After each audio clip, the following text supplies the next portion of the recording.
across the UK, on DAB+, on YouTube, on your mobile, and on your side.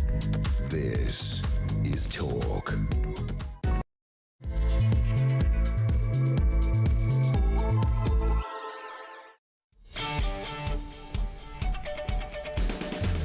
Hey, very good morning, welcome along. Just as, what has it gone? 6 o'clock. It is Tuesday morning, the 27th of January. You are with Talk, of course, the home of common sense and the home of Alarm Clock Britain. This is Jeremy Kyle on Breakfast. You're so welcome. So much to get our teeth into. In fact, yet again, we walk into the office and think, will there be any news? You're damn right there is. If you are waking up, Storm Chandra's on the way. The legend that is Claire Nazir will give us an update later because it's going to hit England, the United Kingdom, I should say, at some point today. The only people who are happy today with the weather are Ducks and Ed Miliband because it is blowing a hoolie. Not that we can save the wind. That's another story. As ever, if you want to be involved in the show, we love to hear from you. Those voice notes to Christian, nice and early, 0344 499 1000. Your text message as well, 87222. Start your message with the word talk. You're waking up to the news. You'll have heard it yesterday. Ex-Home Secretary Suella Braverman becoming the latest Tory to defect to Reform UK, saying, and I quote, "It feels like I have come home." The Tories not covering themselves in glory. They claim she had mental health problems, a statement that was later retracted. But I guess the big debate, and I was talking to Isabel Oakeshott last night, actually, and so many people have different opinions, but I mean, we're at a point where, if you look at these defections, you say, as a Reform voter, do you believe enough is enough? Somebody gave me a stat. Reform now has, from Boris Johnson's government, the Chancellor Zahawi, the Community Secretary Robert Jenrick, the Culture Secretary Nadine Dorries, the Attorney General Suella Braverman, the Political Secretary to the Treasury Danny Kruger, the Skills Minister Andrea Jenkins, the Northern Powerhouse Minister Sir Jake Berry, and the Health Minister Maria Corfield. I'd love to know what you think, right? So some people will say, we don't need them. Others will say, and I saw Nigel say this yesterday, we need experience. Even he admitted he'd never worked in the machinations of Westminster. Personally, if you want my opinion, I think Suella Braverman, Robert Jenrick, and I think the other man, Andrew Rossendale, really important. That's no disrespect to the others. Personally, I sort of feel like enough is enough at this moment. I think only because of some independent work I've done as well. A lot of the candidates and the people who are coming forward are very interesting and will be doing it from a different angle. So I think they have to be careful. But I'd love your thoughts on that. Is enough enough? 0344 499 1000. Text to 87222. Try as he might, Andy Burnham, the self-styled King of the North. The Burnham rebellion is growing. Now there are 50 Labour MPs signing a letter protesting about Keir Starmer's decision to block Burnham from standing as an MP. We talked about this yesterday.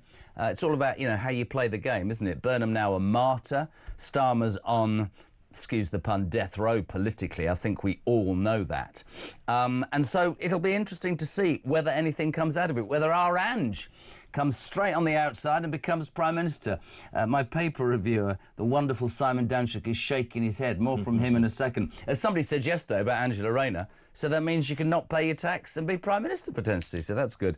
Plus, Sir Dreary is off to China today. Off to China. Going to cosy up to the Chinese, presumably from a point of view of trade. Our reporter Samara Gill looks at the threat to China poses to the UK. Everybody knows it. There's a story in the newspapers to say today that says the communist state has been hacking phones in number 10 for the last 10, 15 years. But my favourite story this morning, well, it's not my favourite story. There are two that just send me through the roof. The first, Alarm Clock Britain, is that the Rwandan government is suing us for abandoning the deal. Right, so we've abandoned... Well done, Starmer, you've done it again. And I'm going to be telling you about how a judge ordered a jury not to be told that a Pakistani national who raped a teenage girl in a park in Lee Anderson, the Reform MP's constituency, was an asylum seeker. The judge said, I'm not prepared to tell the jury the facts.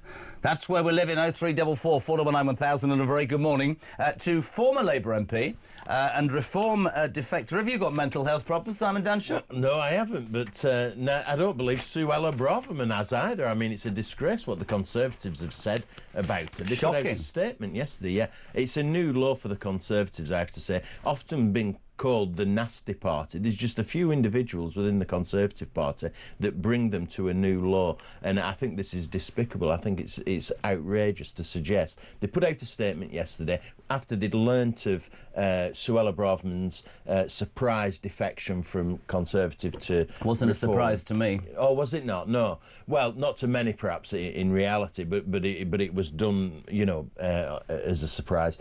And nevertheless, the reaction from the Conservatives was to claim that she had mental health issues. They've retracted the statement that they put out, quite rightly. But, I mean, it's despicable that you would make such comments. Let's play a clip, actually. Suella Braverman responding to the fact that the Tory party said, yes, she's gone because she's nuts. Have a listen, have a watch. Well, it is a bit pathetic. As I said, it says more about them than it does me. I'm not really going to dignify it. I'm afraid, just more sorry signs of a bitter and desperate party that's in freefall.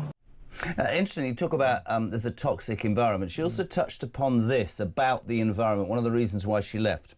I have not had confidence in the Conservative Party, really, but I have tried to see whether it might change, tried to give it some time, and it's events over the last few days, really, which have tipped me over the line. The fact that it is a very toxic environment. There is now a concerted effort to expunge from the party anyone who wants robust borders, who wants a tough approach to law and order. Good signing or not, and I'll tell you why. Helena in London. I don't want any more Tories, and I and many others are moving to Advance UK. Oh, I think Suella Braverman joining Reform is very good news. I've always rated her as a politician, smart, sophisticated woman. That's why the attack on her by the Conservatives is a particular low point. But I think she's good news. I mean, she's always been centre-right, there's no doubt about that.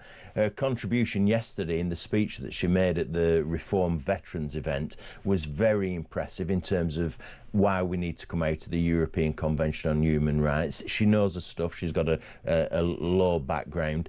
I think she's very good news. And I think it's a coalition of talent that Farage is building around him. There's this new coalition in British politics which involves a range of different people, you know. It's interesting, you get all the views. Quinn in Rotherhithe. I have no objection to Tories coming over to Reform, but I think Nigel should draw the line and never take a Labour MP that wants to come over. They're not ever to be trusted with the way they are. I don't know. I actually think that might be part of the deal. Let's hear from Nigel this morning. He says this is what makes Reform different from other political parties.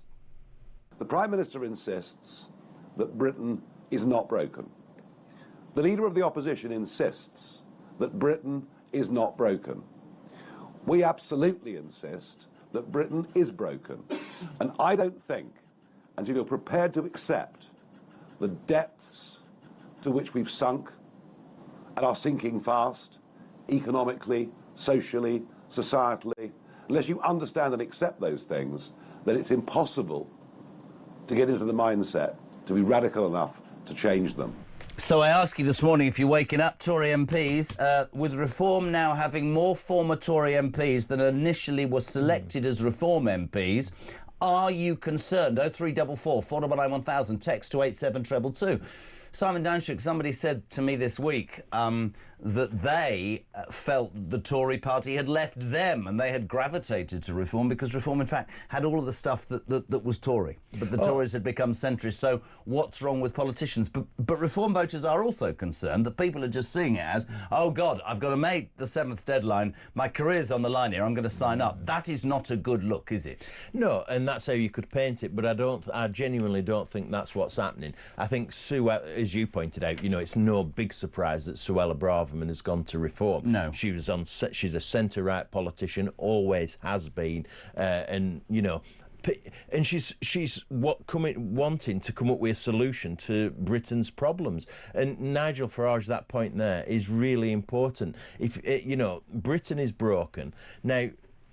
Badenoch Starmer don't accept that. They don't accept it. And if you don't accept that Britain's broken, then you won't come up with solutions to fix it. And they're in denial about the problems facing Britain. And he isn't. I find that astonishing. Yeah, Sodding absolutely. off to China today and not accepting that this country's broken. I mean, I could sit here, just in my guise as this presenter, and say, at 60 years of age, I look at a country or a government that is going to ban juries, that doesn't want under 16-year-olds to use social media, that controls what we speak, that has decimated the police force, that has allowed our borders to be overrun by people who come to this country and are treated better than us. We've got creaking public services, taxation's gone through the bleeding roof, and they borrow money every single day with not an iota of knowledge of how they're going to pay it back. I look at it sometimes and think, how that... And I was as vocal against the Tories as anybody, and that's why this idiot got in. But I don't see a plan, I don't see any belief, I don't see anything that makes me think, Starmer, you're going to turn the corner. I think he's a dead man walking, and I'll say to you what I've said to many. I think Badenoch's probably all right. Badenoch, Baganoch, wouldn't want to upset her. Let's do a whole interview on that. Not. I think that she is probably the right person-ish at the wrong time. I think the Tories have to suffer from an electorate who say, we don't agree, you lied to us for too long, and it's going to take more than 5 years to get our voice back. This is really interesting, though, Si. Loads of response. Tony's a tax exile in Milan. That's going to really please me. Great. Hi, Jez. These defectors had nowhere to go before reform. If all the political parties were to be formed today, these defectors would be reform members. These defectors were right-leaning politicians in a party that has become Liberal Democrat. It is why they left and why the Tories edge over close to being Democrats, in my mind, the whole time. Roger from Wales says, as a reform supporter, I can't see any problem with taking all the best apples off a tree and leaving the rotten ones in place. A basket full of good apples makes sense. Nigel will only let people in that fully support him and reform. I always want to read these out because people take the time. Paul's in Dorset this morning. Hi, guys. Why would it be a problem if all the right-wing politicians move from the Tories to reform? The public are moving to reform UK, therefore they need the best people in government. I agree with all that. I mean, the problem that Badenoch's got is that she's being left with all the Liberal Democrats in the Conservative Party. Absolutely. And we saw that yesterday. There was this launch of Prosper. I mean, and it's all the left-leaning, wet Conservatives. Well, interestingly, we've got one of the founder members, the ex-mayor of the Midlands, Andy Street, on later. I don't even know what Prosper is. What is Prosper? There's Advance. What's Prosper? Yeah, Prosper is a coalition that he's set up within the Conservative Party of all the soft Conservatives. I would call them Liberal Democrats. What John Major called the Wets? Yes, absolutely. And Andrew Street is a leader of one of those. And this is what's wrong with the Conservatives. I mean, they are just pathetic. It's pathetic. In many respects, Kemi Badenoch is one of the few right-wing politicians left in the Conservative Party. She should be on watch to see whether she transfers. Somebody to said reform. that to me yesterday. If there was one other person, it would be Kemi Badenoch. 6:15. What do you make of this? The way that the Tories treated Suella, is she a good signing? Have you had enough? Do you think it's okay? 0344 499 1000. Text to 87222. Dave's in Lancashire. Morning, gang. I can't think of any more Tories that will be welcome in reform, but only true blue Tories should be accepted. Dan says, morning, guys. I have absolutely no problem with defections to reform as long as it's the right defections, and so far so good. And Maureen says, Tories who supported the UK leaving the UK... the EU are fine for reform. Remainers can stick with the Tories. Yeah. But wasn't Robert Jenrick a Remainer? Oh, I think he's been on a real journey. He was a backer of Cameron at one time, wasn't he? So very moderate. But there's no doubt about it. He's been on a political journey and he's in the right place now. I'm a fan. I'm a friend of Robert Jenrick, and I will say this. Somebody at the weekend said to me, I said, let me tell you something. He and Suella, to give her credit, are the two that resigned from government or got sacked because they actually realised what was going in the Home Office.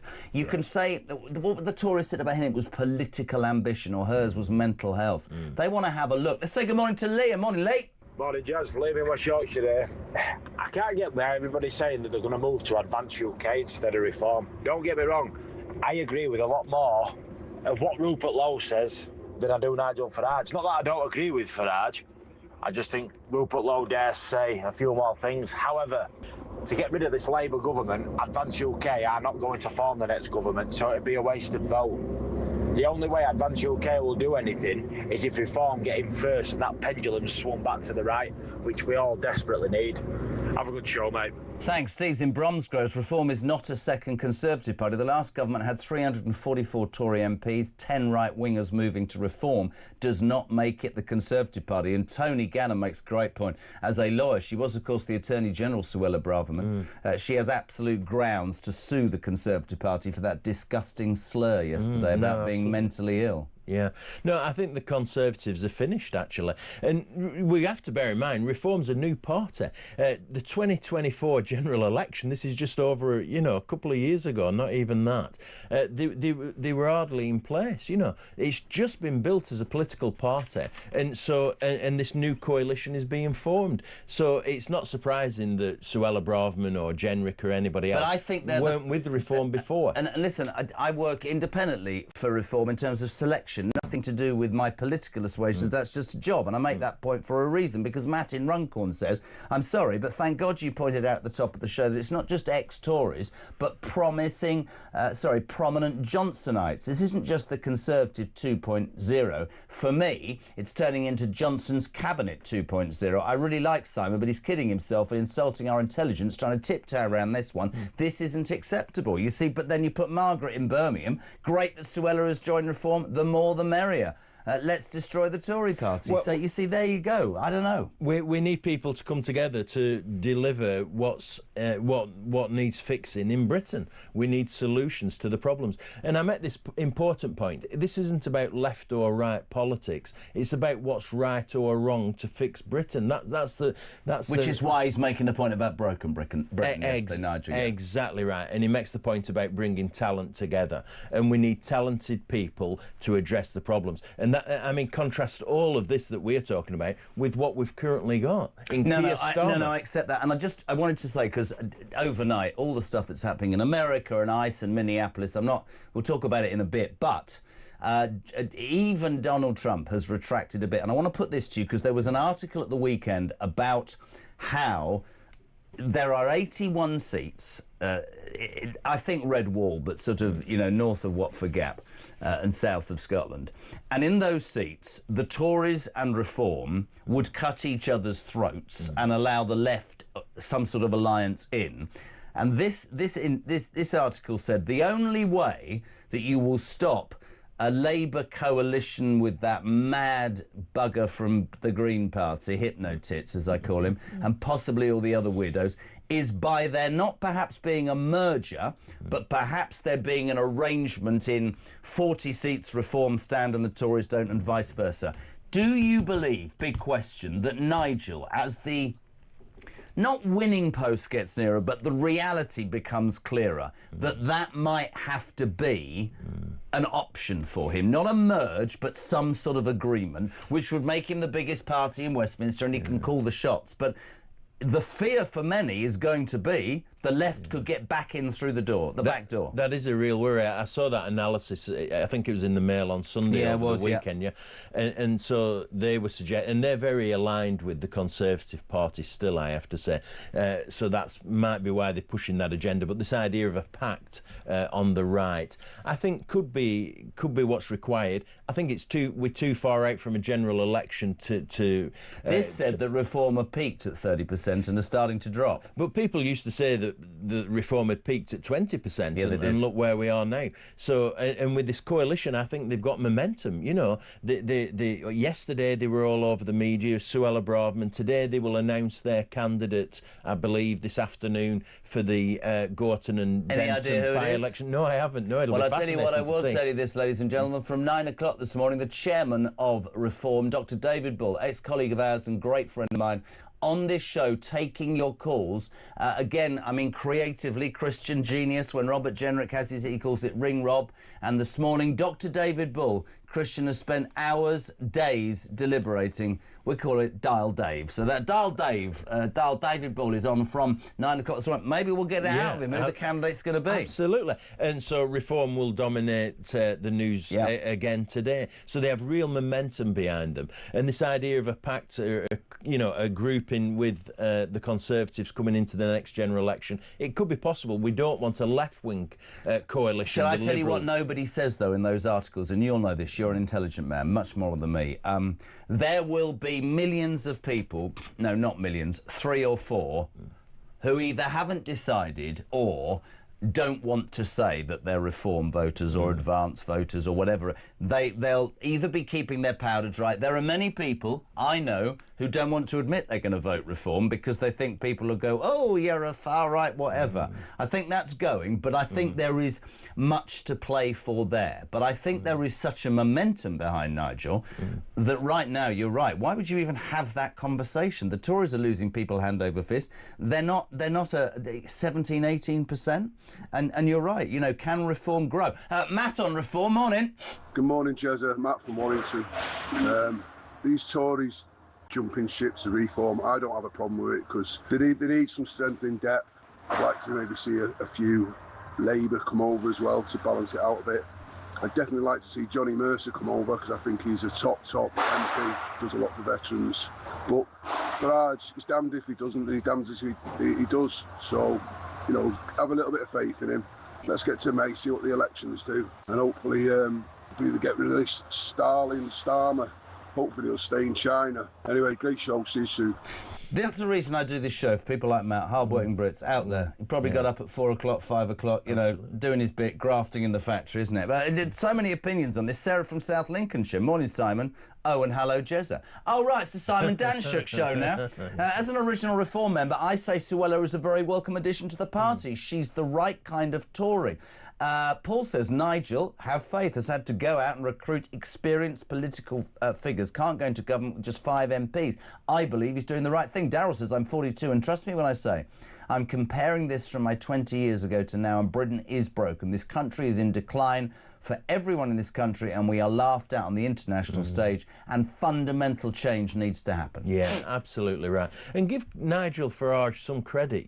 He's been in politics for decades. Didn't have to do this, by the way, was retired. Didn't have to do it. Could have easily left politics, no doubt about it. But he's persevered, and he's been saying time and again, we need to tackle illegal immigration. He's been the only consistent one. Maybe the critics will say he hasn't been in government, but his message has been consistent for 20 years. And it's interesting to see that political figures are coming around to the fact that the guy's right. Listen, it's 6:24. You wake it up to the news. You'll have heard it yesterday. Suella Braverman becomes the latest Tory to defect.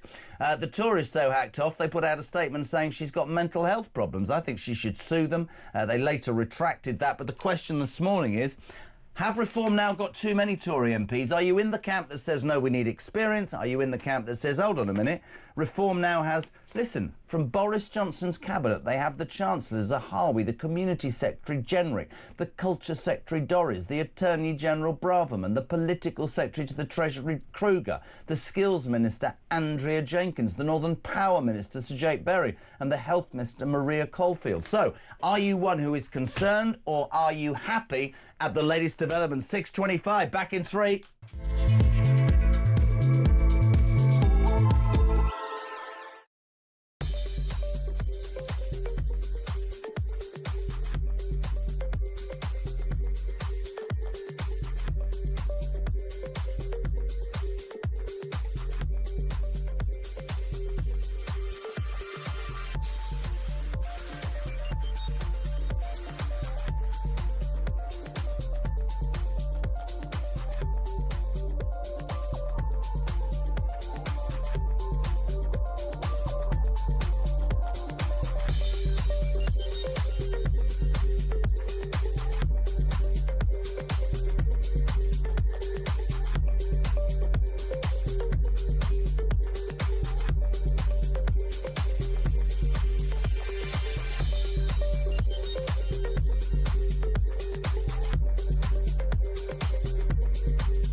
then that does raise the whole question that Shamima Begum has raised. But on balance, I would say that the default position has to be you went out to Syria to do this stuff. You are clearly associated with this stuff, therefore you stay. You made your bed, you lie in it. You want to be out there, you stay out there. You want a caliphate? Well, you know, hoping Syria is never going to be one of those. But you're sure as hell likely to have it, more likely to have it there than you are in the UK. Across the UK, on DAB+, on YouTube, on your mobile, and on your side. This is Talk Across.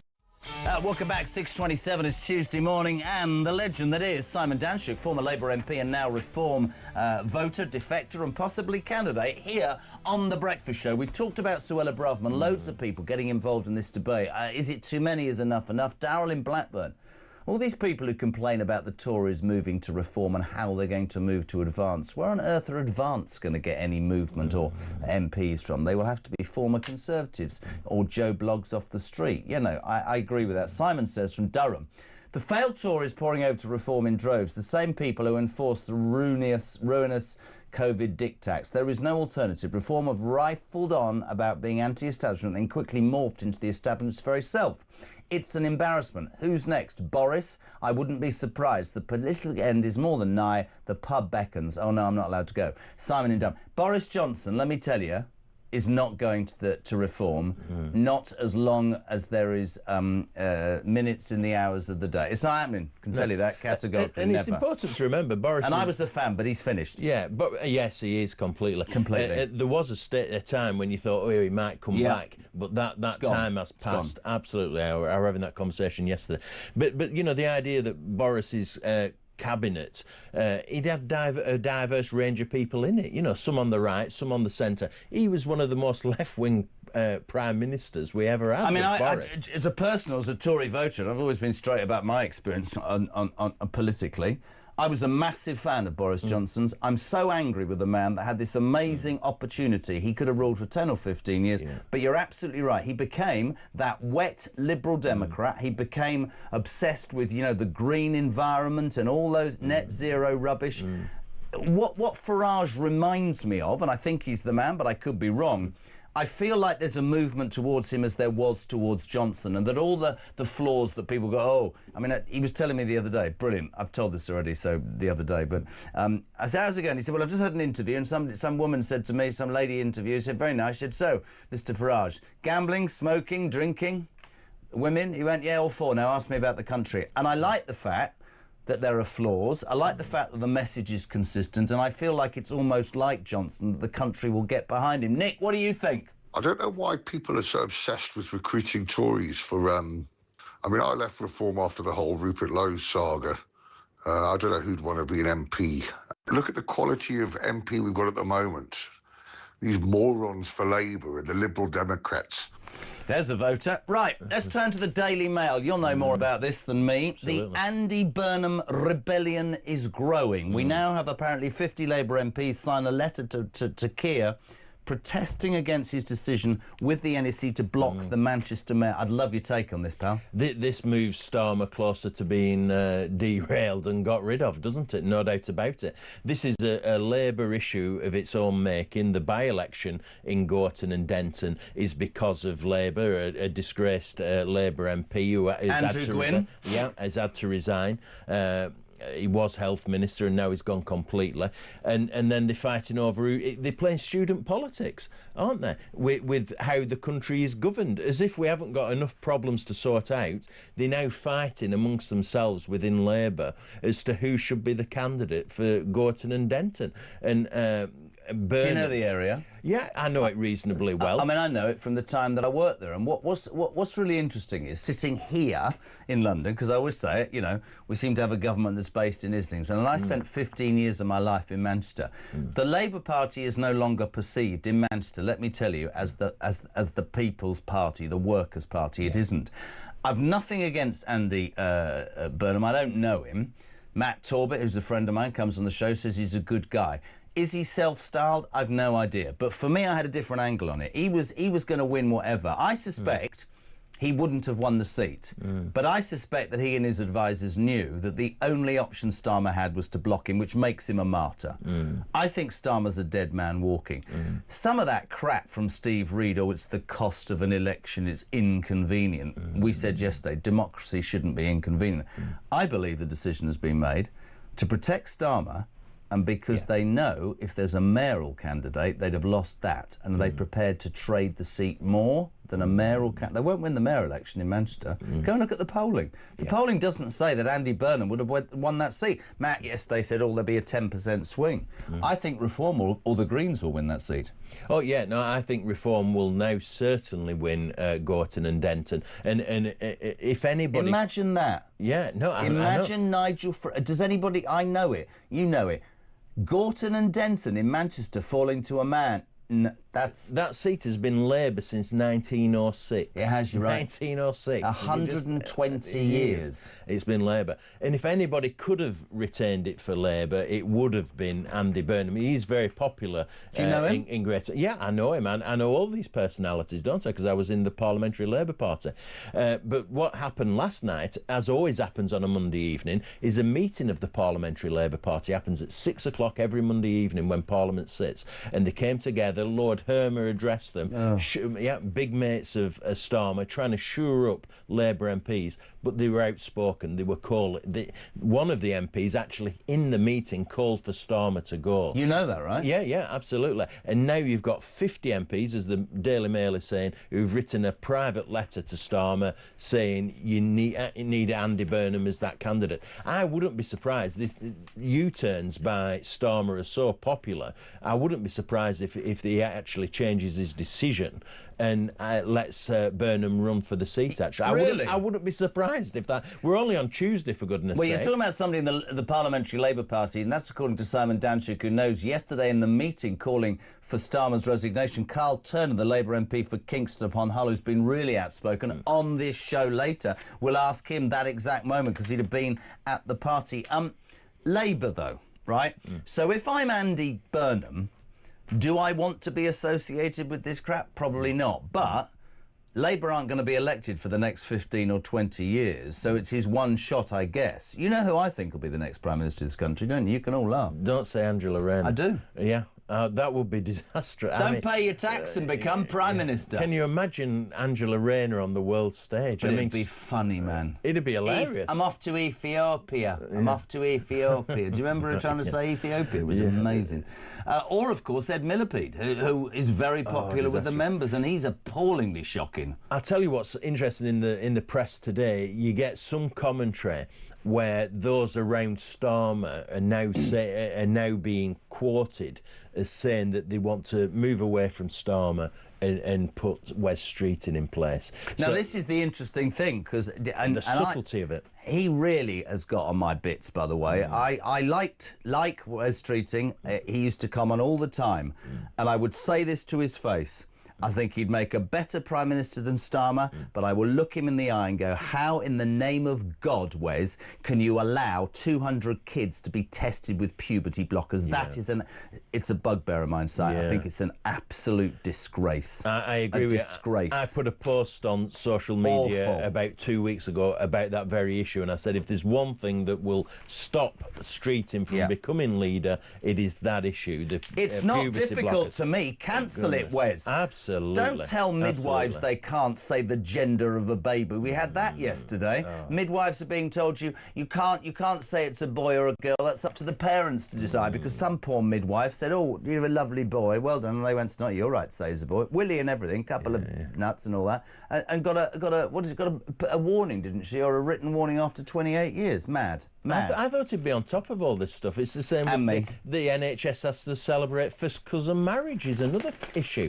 I thought he would be all over this stuff and putting it right. I fear that's bending to certain people again. Yeah. Listen, loads to talk about. Do you want to talk about the Burnham rebellion? 50 Labour MPs signing a letter to say the Prime Minister, you are wrong, as the pressure cranks up on Keir Starmer. 03444991000.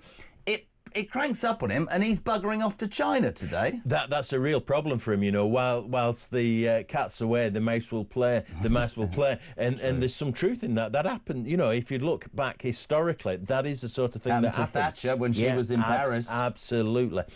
So he's got a problem. I think as the week goes on, he will be in a increasingly dire situation. Do you think he knows that he's a dead man walking? I'm just interested. I listened to a conversation with Rosie Duffield, who's an independent MP. She was Labour, and fell out with Starmer, so left the party. What, because she thinks a woman can't have a penis? Exactly. Rosie Duffield. Yeah. I think somebody like that in Reform would be amazing. I'm going to say it here and now. I think Rosie Duffield is the best Labour MP and the bravest one by a mile. MP for Canterbury, yeah. And she was making the point that those around him, I think, closet him from all this. Do you know what I mean? The whips and everything. Well, he doesn't read, see, watch. He doesn't walk down the street because everybody hates him, as far as I'm concerned. I mean, it must be awful for him to go out. Actually, I don't. You know, he's afraid of going out. I think they're keeping him away from the public. I genuinely believe that, and he spends more time abroad than any other prime minister. This Chinese thing today, our reporter Samara Gill.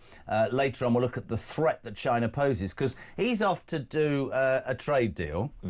With a country that have Mauritius in their pocket and 16 billion, the Chagos Islands, and a country who there's this big furore about the super Chinese embassy and all the security fears.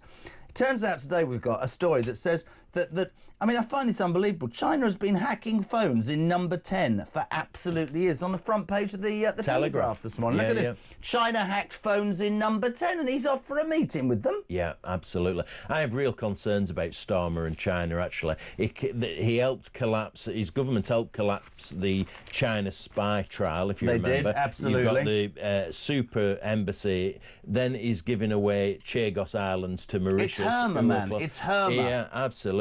It's very concerning. And now we see that the Telegraph break that, that China have been bugging phones in number 10. Incredible. So they're bugging phones in number 10, so the best way for your Keir Starmer is to go and make a pact with them over trade and let them build a super embassy in the middle of London where basically they'll find out all our secrets. Yeah, very concerning, absolutely. Honestly, talk about cosseting him. Do you think they put him in a car at 10 Downing Street and make sure that nobody sees him? Everybody needs to stand at Heathrow between the car and the steps and just... I just don't know how this man has the audacity to continue to expect us all to live our lives and do everything we do, whilst he seemingly, to me, has no control, but is running a government that has nobody's interest in this country at heart. I don't believe that he has our interest first. No, I think that's exactly right. And if you're being nice to him, you could argue that the reason he's having to go to China and do a trade deal is because the country's economy is in such a poor state. I'm just phoning my bookies. Hold on a second. Dave, morning, mate. Can you give me a price? I'll have 50 quid on this. Can you give me a price on what odds you think that the Chinese will bug Keir Starmer's hotel room? Even money, I'll take that. It's true, isn't it? Totally true. I mean, honest to God. Yeah. I mean, you know, what we're talking about. These are sophisticated guys, there's no doubt about that. Idiot, but if the economy wasn't tanking, he wouldn't have to be as anxious about causing up why to is China. it tanking, Si? Rachel Reeve's been an absolute disaster as Chancellor. Do you know her? Yeah, and I thought, you know, when I was in Parliament, she portrayed herself as a very serious politician. Did she? She's been found to be wanting in that position. I think they both have. Listen, 20 to 7, you might want to talk about that. The Andy Burnham rebellion. Keir Starmer's off to play nice friends with the Chinese who bug number 10 and want to build an embassy to bug us. That's bizarre. And ex-Secretary, Home Secretary Suella Braverman defecting yesterday to Reform. Many of you for it, several against it. The question is this it for Nigel? Does he need to stop, do you think, or does he keep going with the experience recruitment? Mike, good morning. Morning, Jezza. Mike again, the veteran. You just brought up a really good point there, actually. You talked about how you once liked Boris Johnson, as many old Tory voters at one point did. And as rightly so, it turned out to be a lefty liberal in the end. So my question to the guys who are disagreeing with these ex-Tories and now reformers coming over to Reform, what makes them the same? The difference is Boris didn't change.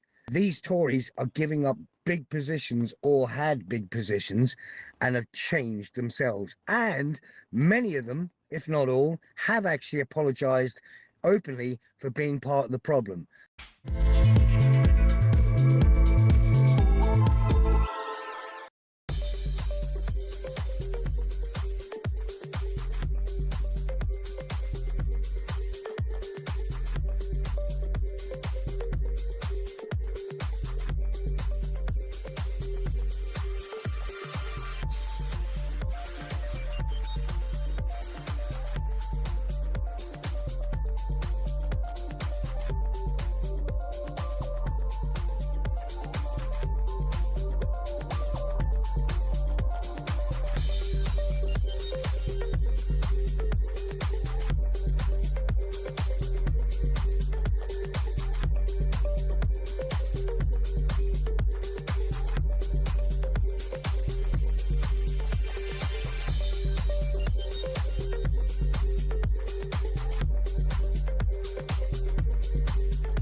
across the UK. On DAB+, on YouTube, on your mobile, and on your side. This is Talk. Welcome back, 17 minutes to 7. Simon Danshuk, former Labour MP and now Reform, possible candidate here. JB in Aberdeenshire. Gentlemen, let's just rename the Tory, the Reform Party, the Reformatives. Having said that, the proof will be in the pudding when the new party is in office, but let's face it, the only party talking common sense is indeed Reform. Glyn's in Lancashire. Jez, if if you and me was building a business today, we would interview the best people for the roles, no matter what they've come from or which company they've worked for. We want an expert in marketing, one in sales, an expert leader, an expert in new product development. Reform is no different. They're building the right people into the right places to keep this movement going. We are on a journey and people have to trust Nigel. I think that's right. I think we are on a journey. I think politics is very different. It's changed quite quickly, actually, to where we are today. And it's a new party, as I point out. 2024, not long ago, the party hardly existed. When I stood for Reform in the Rochdale by-election, Nigel Farage wasn't even leader of the party. That was in February 2024. And look what progress has been made since then, you know, in terms of developing the party, in terms of membership increasing, in terms of its impact on politics. Quite incredible, really. It is incredible. 6:45, two other stories I want to do with you. The first, page 2 of the Mail, is beyond me, he says, looking down because he spilt tea on his shirt. Rwanda are suing the UK government for millions after Labour scrapped the asylum scheme. Yeah, incredible. I have to declare an interest. My wife is Rwandan. We have a home in Rwanda. Do you, in Kigali? Yeah, in Kigali, Couldn't absolutely. they just have used that as a detention centre, the government? Well, the detention centre that the British paid for is about 10 minutes from where I live in Kigali. What's it like? It's beautiful, beautiful country. Very exceptionally safe, safer than London, I'll tell you that. And immaculately clean. Everybody comments on that. Just Google that, people. You will see that. Were you a fan of the Rwanda idea? Yeah, the Rwanda plan. And we were talking about Suella Braverman. She went out to Kigali and signed the deal. And it had an impact. As soon as it started getting discussed, illegal immigrants coming into Britain started going into Ireland because they believed that they were going to be extradited back to Rwanda. So it did have an impact. And Rishi Sunak should have implemented it more quickly, and he never did. So, and then what we've seen is Starmer come in, and one of the very first things he did, and this relates to this story, is cancel the deal. So all the money we'd invested and time we'd invested in the deal was wasted because Starmer cancelled the deal. And we'd spent about 700 million on it. Do we know how much they're suing? 50 million. 50 million? Yeah, well, that'd be nearly absolutely. $1 billion. My argument about it, and yes, you've declared your interest, I just have this thing, as somebody who has always been fiercely, proud of Great Britain, and yes, I was a leaver, my choice as a voter, nothing to do with being a broadcaster. That's how I felt this country could get back on its feet and prove to the world it was any good. I find it really difficult to accept that we haven't got systems or can't get systems in this country where we can't bloody well process people ourselves with a crack team, how we can't involve whatever needs involving to get control. And though I'm not dissing Rwanda, but to me that was just... You're spending all this time and energy coming up with a plan to take these people and put them somewhere else. Why don't you spend the same energy and the same money creating a system that says, and I've said it before about the boat in the Channel and the Royal Navy, we're going to deal with this. We're a sovereign nation. We're a bloody island. Have we not got it about us? The irony of Rwanda and Labour is, within 6 months of them getting in, they're talking about processing offshore as well. Yeah, complete absolutely. hypocrisy now. Total hypocrisy. You're exactly right. And I agree with you in that we should stop the boats. It's quite literally stop the boats. Australia did it. We could do it. But I think it is good to have in place a reprocessing country like Rwanda. And it's worth bearing in mind, Rwanda has a lot of specialist experience in doing this. They've done this sort of thing for years. They do it for the United Nations. Refugees coming from Libya here were brought into Rwanda, so they have some expertise in it. And you're exactly right. Labour are now looking at doing exactly that, because if somebody comes... Do you not think as a country we should be able to do it ourselves? Well, yes, except if they come and they present and they've thrown away the passport or something, where do you return them to? Well, let's return them to Rwanda. Well, I would have spent more time. I remember that ridiculous picture of Sunak on the steps of Number 10 with the Albanian Prime Minister. Sunak was 4'1" and the bloke was about 8 foot tall. Do you remember that? I do know. And they did a deal with Albania, because I think, and I could be wrong, Christian will let me know, at that moment the highest incidence of foreign criminals in our prisons were Albanians, and he did a deal and 8,000 were sent home.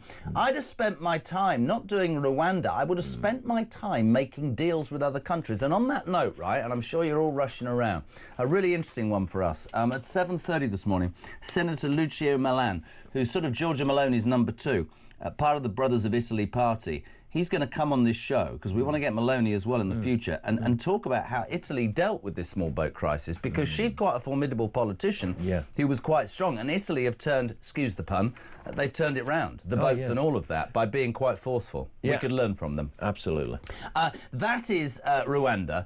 The next story, I just wherever you are, I find this, there's so much I find wrong with this country. This is on page 6 of the Daily Telegraph today. Pakistani asylum seeker raped a woman twice in a park. Sheraz Malik, 28, guilty of sex attack despite claiming, I was drunk, I've never drunk before and I'm vulnerable.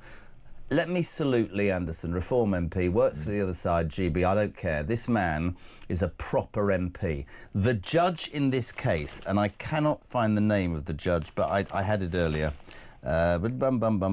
somebody's going to find it for me. The judge, and I quote, said it would be in the best interests of everybody if she didn't tell the jury that this Pakistani national who raped a white English teenage girl twice in a park in Lee Anderson's constituency, I don't want to tell the jury that he's an asylum seeker because that would be unfair. Simon Danshuk. Outrageous. It's absolutely outrageous. This Pakistani illegal immigrant, let's be clear about that, has come to this country. He's lived in 3 different European countries before he arrived here. And then we're looking after him at taxpayers' expense. He's being given £50 a week by the Home Office. And the judge is Nimal Shant. Judge Nimal Shant, what was the name? She's the judge who said, I don't think we should be telling the jury that he's an illegal migrant. Why not? Yeah, why not? Absolutely. I think the jury should know exactly what's going on. Bearing in mind, this is a jury that the Labour government are trying to get rid of juries, aren't they? But this is an awful situation, isn't it, for the girl involved? I think she was 18 at the time. Just nobody seems to care about the traumatic effect that would have on her life. The truth is that, on the broader point, Britain is importing the dregs of other countries. That's the truth of it. People coming from Pakistan, you know, he should be sent back immediately. And he'll probably be allowed to stay. I feel vulnerable because I've never drunk before. I don't give a fat rat's back. You've raped a girl twice. We sit here and we can overanalyse, right? What was it the other day?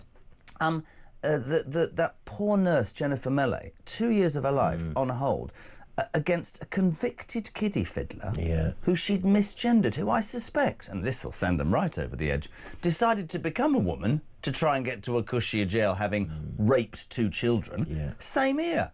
All I'll hear today is, oh, you know, the poor man's...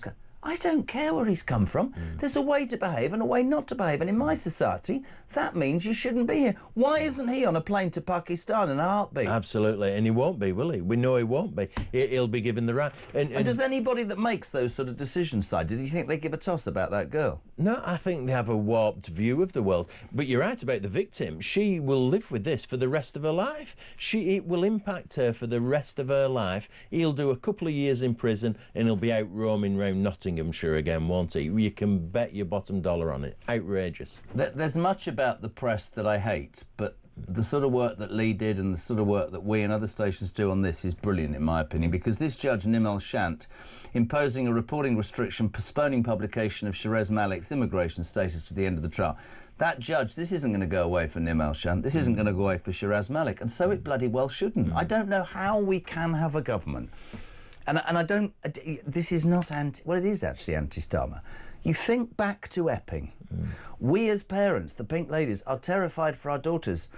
Two of them have been sexually assaulted by some men in a hotel next door. Local council, give them a round of applause, fantastic. Went to court, got the hotel ban. Our government said, and I quote, "The rights of migrants are more important than the rights of your indigenous population." That is exactly what happens in this case as well. What do you expect people to think? The only goodness that you can take from any of this is that we're having a debate about it. Yeah, now. you're right. And if you went and that back, it's out there, which it never would have been. No, Does that not make you wonder how much has been out there that would not ever been out there? I mean, 2 or 3 years ago, you couldn't even talk about deportation. But nowadays, we are openly talking about this. Thankfully, finally, we're coming to a position where we're going to tackle this stuff. I genuinely believe that. That's the good news. That is the good news. We'll head to the break with a voice note from Matty, just to give you some status on this. This social media ban for under 16s. The Lords have stepped up and said no. I don't know. Just quickly, your thoughts? Well, I don't think you should ban it. We had this conversation last week, I think. Right, my memory's not as good as yours, young man. But no, I don't think you can, because I they'll remember get around it, won't you they? said the dark web, and what you want is more control with the companies. Well, Yes. Starmer has apparently, before he went to China, told Labour MPs his teenage kids have benefited from using social media apps as he weighs up whether to ban under 16s. Morning, Matty. Morning, Jezza. Matty from Doncaster here. Been up since about 4:15 this morning, delivering coal for the nation, keeping them nice and warm. Just a quick one that dawned on me this morning. The sneaky left worry the hell out of me. It's a bit worrying that they want to take social media away from under 16-year-olds, which parents should monitor what the kids do. They should know what they're on about. So it should be down to us, not the government, to decide. But if they take away media for under 16s socially, what kind of message are they going to be getting? Because in school, they're indoctrinated by the left wing. So from early into school up to when they leave, they're going to be left wing, left wing, left wing, right bad, fascists, all this. They're missing out on the right wing things on things. The leaning right is going to be drowned out if the left get their way with certain things, and it's scary. Just a bit of food for thought, mate. Great show. Keep it up, bud. Bye.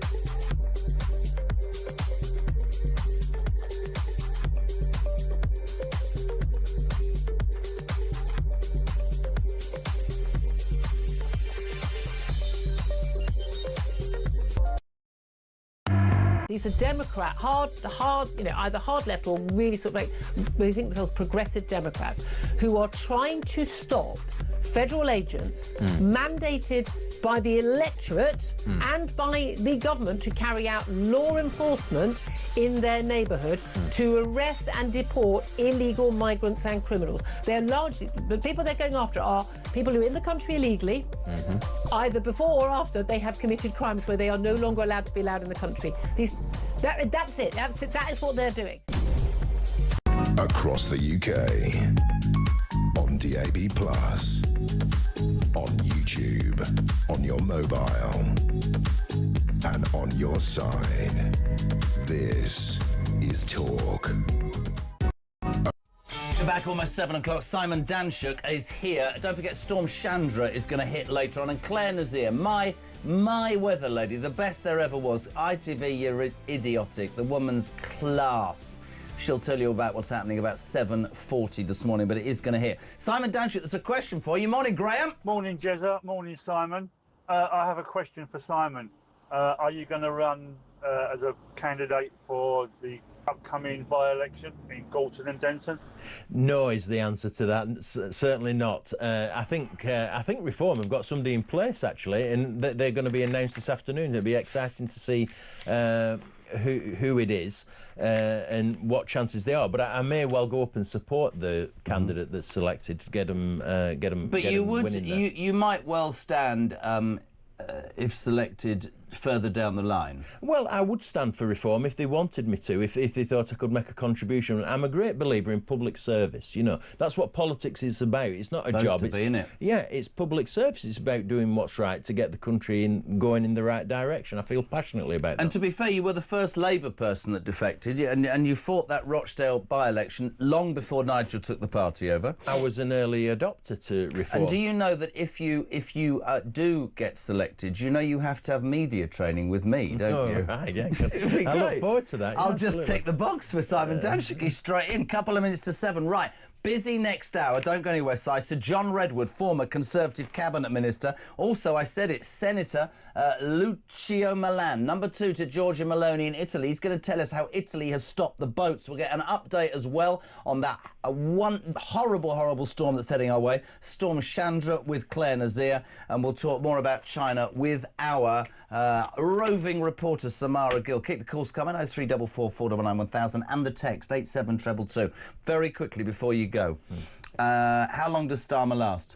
Oh, he'll be gone by May this year. Who replaces him? I would put money on West Street in if I were a betting man. But you, like me, are beyond angry at him and that puberty blocker stuff. Yeah, that's a real issue, no doubt about that. I'm not saying he should get the job or he's the best person to run the country, but I think that's who will replace Starmer, yeah. No, I think, and then soon after that, I think there'll be a real clamour for a general election, because whoever takes over does not have the legitimacy. Do you think that clamour will lead? Nigel's always said he reckons it'll be 27, 28. It won't go the full term. Is that what you think? Oh, yeah, I don't think they'll go the full term. And I think whoever takes over from Starmer will want that legitimacy, because the media, the public will be really pushing them to get some endorsement through a general election. We love having you on, mate. You're an absolute sign. Can I give you a little fact before you go? You know Suella Braverman defected yesterday. Do you know what her real name is? No. Sue Ellen. Do you know why it is? No. Because her mother, she was born in 1980, was a massive Dallas fan. And she changed it from Sue Ellen, you're a drunk Sue Ellen, to Suella. Simon Danshuk back next week for the papers. We wish you the best of luck. We got the news at 7. And then Sir John Redwood, former Conservative Cabinet Minister, on Talk Breakfast.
This journey of me following the migrants went from sort of 10 in the morning, all around the clock, to late at night, to the point where, on buses, on trains, through streets, at every key point, French military police and the French police, they were there.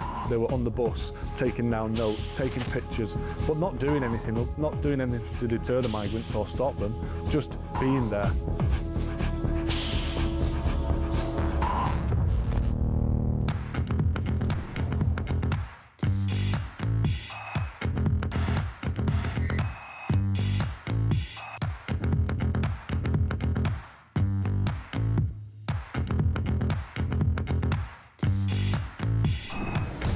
I was sat in the tent and he was showing me through photos of his phone, scrolling through. This was barbaric, horrific stuff. Blokes going through walls in vehicles and then jumping out and shooting everyone. His WhatsApp picture was him with a mask on, with a gun like that. You're in a tent with this guy? I'm in a tent with this guy, and actually he's just showing me this stuff. I'm just thinking, this is not the kind of bloke you want to be coming to the UK.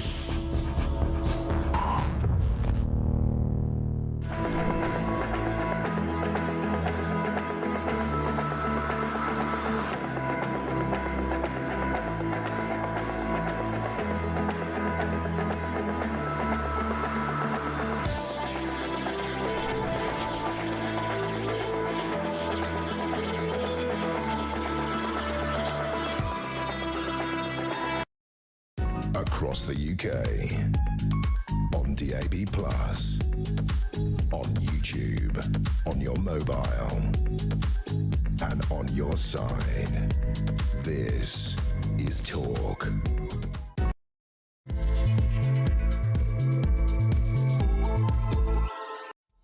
Hey, very good morning, my friends. Just gone 7 o'clock. We're live across the United Kingdom. And, of course, Talk, the home of common sense, and where hard-working Brits, alarm clock Brits, and you, whatever you're doing, come to have their say. There's so much in the news, as ever we'll lay it out, but 0344 499 1000 is the number. If you'd like to leave a voice note, make a call, you can text 287 222. You're waking up to the news, you'd have seen it. Ex-Home Secretary Suella Braverman, latest Tory to defect to reform yesterday. She said, I feel like I've come home. The Tory party thought it wise to put out a statement saying she's had some mental health problems, which was later retracted. Pretty disgusting. The big question this morning is, and I've said this throughout the morning, with Reform now having more ex-Tory MPs than Tories than Reform MPs initially, are you concerned as a Reform voter? Are you pleased as a Tory voter? 0344 499 1000. There's a sheet this morning saying Reform now has Boris Johnson's sort of 2 points. He's got the Chancellor Zahawi, they've got the Community Secretary Jenrick, the Culture Secretary Dorries, the Eternal Secretary, the Attorney General Braverman, the Political Secretary to the Treasury Danny Kruger, the Skills Minister Andrea Jenkins, the Northern Powerhouse Minister Sir Jake Berry, and the Health Minister Maria Caulfield, all in Johnson's government, all in Reform. There's two lines on this. Some people are going, enough, too much, oh my God, they're all out for their political ends. Others are going, no.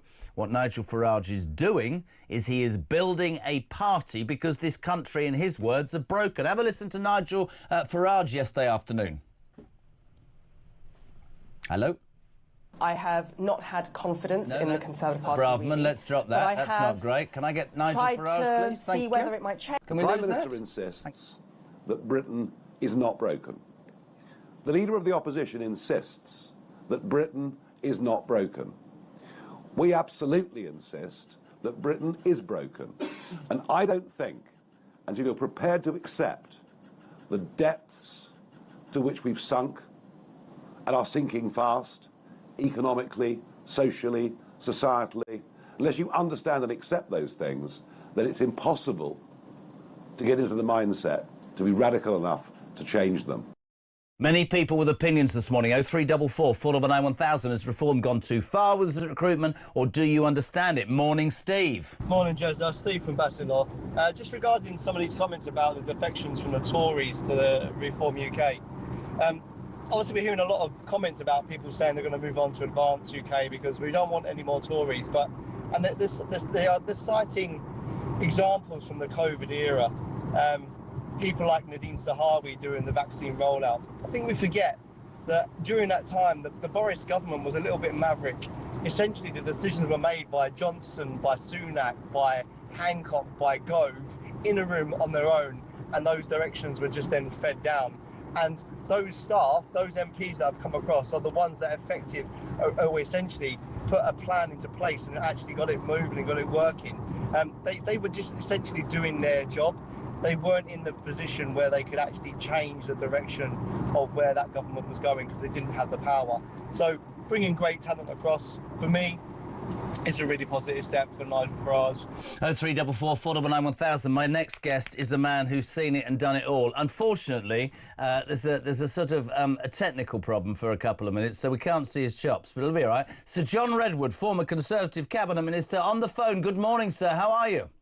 Good morning, Jeremy. We're very glad the phone line link works because I was getting worried we weren't going to have our morning chat. No, we're good. I'm really interested in so much. Ex-Cabinet Minister, I know you're always honest with me. Suella Braverman, you're probably going to tell me, isn't a loss. I have to put this to you. I thought your party's statement accusing her of mental health illness and then retracting is an absolute disgusting low, Sir John Redwood. Well, it was a quite wrong statement. It was a draft which never had the leader's approval, and as soon as the leadership saw what was going on, they withdrew it, and they were quite right to withdraw it. And I'm very sorry that happened. So she never saw it, Kemi. That came out without her knowing. I didn't know that. Is that true?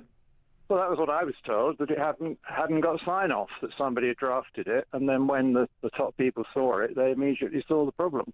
John, one of the criticisms of the Tories for many years, since Major called out the wets, as he used to call them, and people have accused Boris Johnson of moving more to the centre and net zero and the Liberal Democrats. And one of the big criticisms, there are so many different factions within the Tory party. In fact, ironically, Kemi Badenoch would be on the right of the party. When Suella Braverman resigned yesterday, she made an absolute point, and I think it's really the point I want to talk to you about. She said, I feel like I've come home.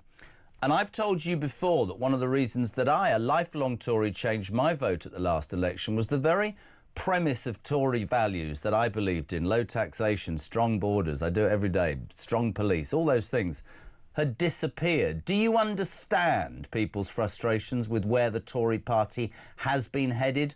Are you upset about Suella Braverman, or do you see it all as part of the bright new future?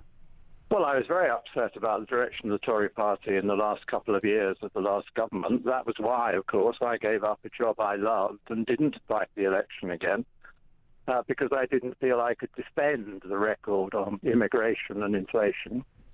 And I thought Mr. Sunak made the wrong decisions about going to the country early before he fixed the problems. I've been trying to help him fix the problems.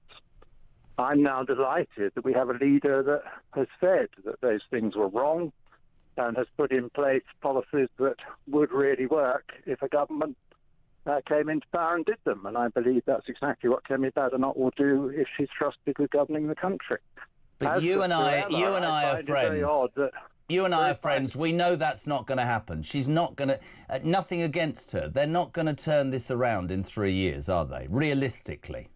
Well, we could do. That's what Margaret Thatcher did in the 1970s, because the Heath government had been a disaster and had torn up a lot of sensible Conservative thinking. I remember as a very young man daring to tell those cabinet ministers that I got hold of that they were wrong and they were going to lose, and we turned it round. I helped Margaret Thatcher and Keith Joseph as one of their advisors. We turned it round in the 4 or 5 years. We were greatly helped by the Labour government being so disastrous, but doesn't that look rather familiar today? And I was very sad about Suella, because it seemed to me that Suella had stayed with the Conservatives when they were doing the wrong things, and now she's left them when they're doing the right things. I mean, she's actually won the argument in the Conservative Party. She said she'd been She said she'd been marginalised. Of course, the criticism now from the Tory party about both Jenrick and Rossendale and Braverman is that this was all about personal interest. She'd be sidelined. He wasn't the leader. You've been very honest about Farage and I mean, the one thing that you would say about Nigel Farage, in fact, the one thing that all of these defectees, is there a word like that? Maybe there is, have said, is that he has been the one consistent voice in British politics for a number of years. Would you agree with that? He's been one of the consistent voices. I think some of us have been consistent. Yeah, you have as well, to be fair. I mean, I voted against or abstained on the things that I thought the last government was doing wrongly, and there was rather too many of those, and that was why I decided I couldn't stand again as a Conservative, whereas now I think the Conservatives are saying and doing the right things. And I think the way they're leading the opposition to the pointless Chagos giveaway, and the way they're the only party that says the truth, that this government is spending or wasting far too much money and its economic policy is never going to work until it controls public spending, is exactly what the country needs. Well, the first 3 texts are not going to surprise you. I wish you were on camera when I put this to you, John.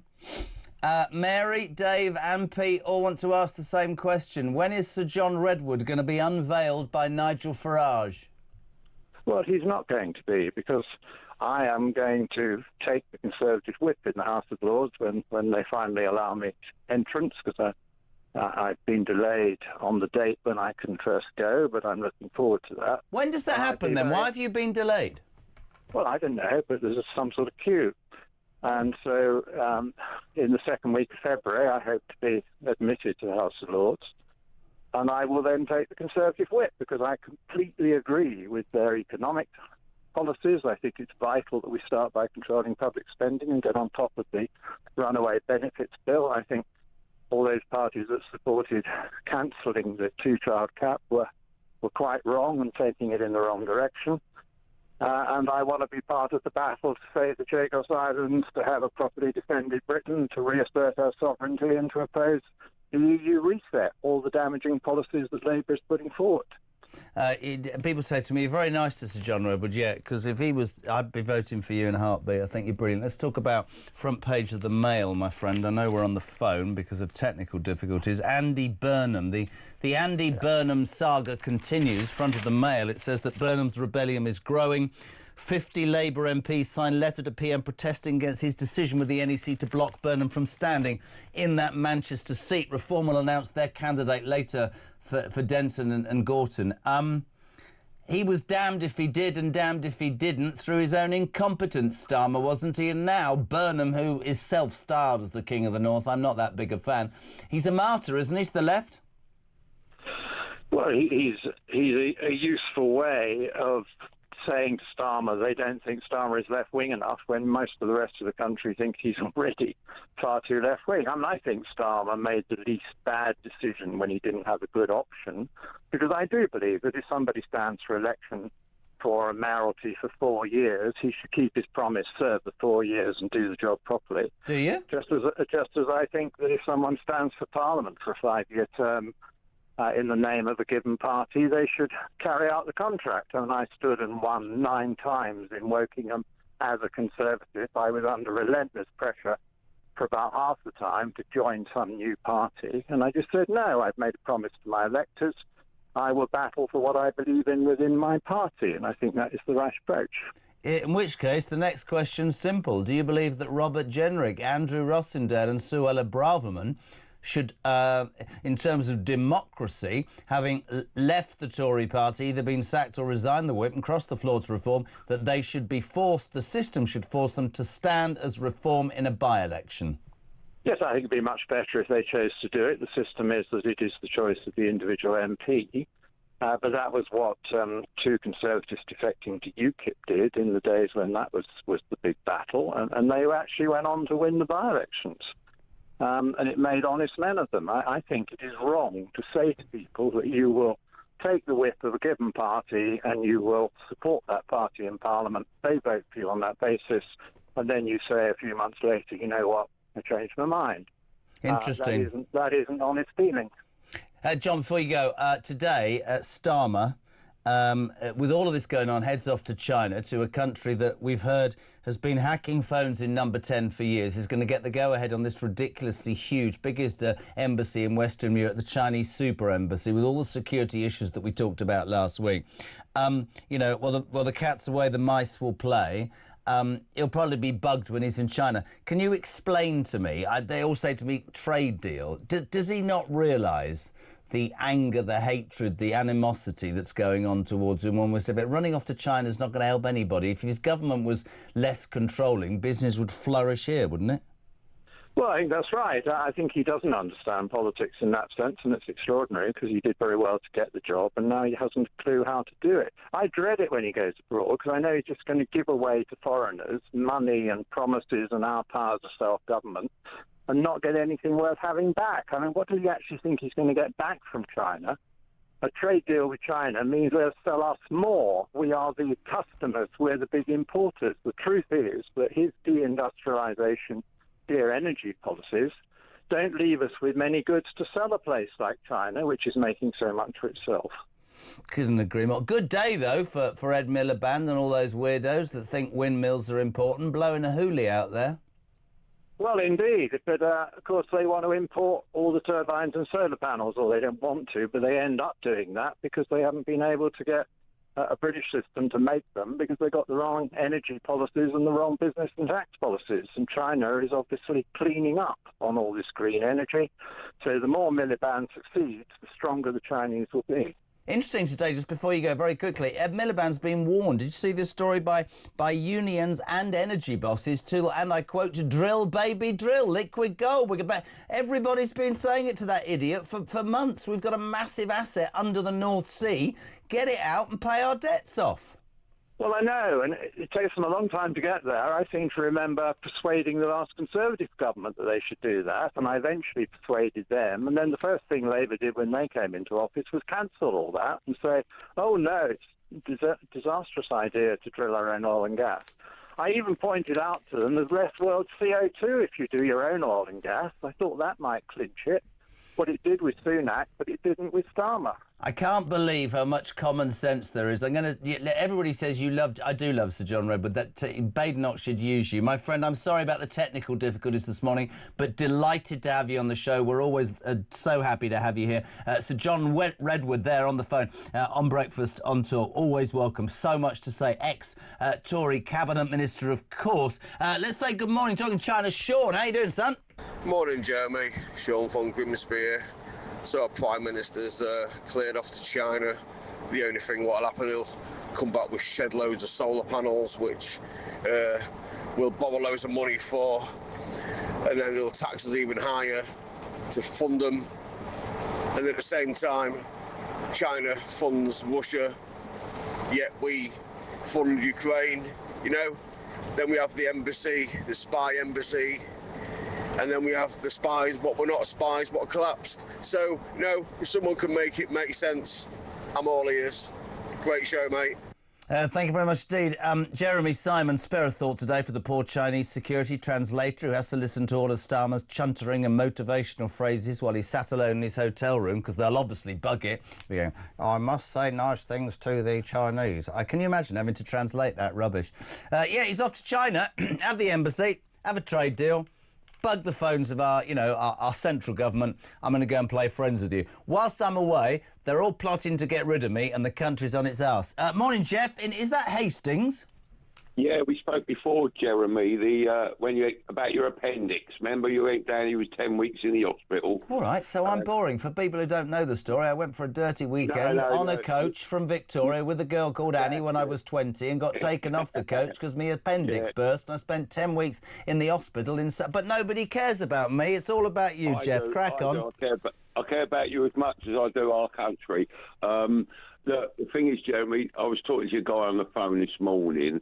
I don't like the idea of ex-Labour and ex-Conservative coming into the Reform Party. I think they're cancerous, if you don't mind me saying, and they're going to come in and they're going to bring their ideals into Nigel's little team there, and he's got to be very aware.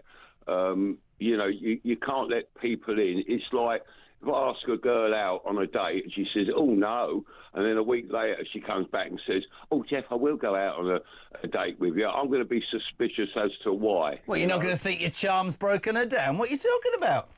No, it's not that, my old mate. It's just if someone's suddenly your enemy and then become your friend, you've got to be very wary of them.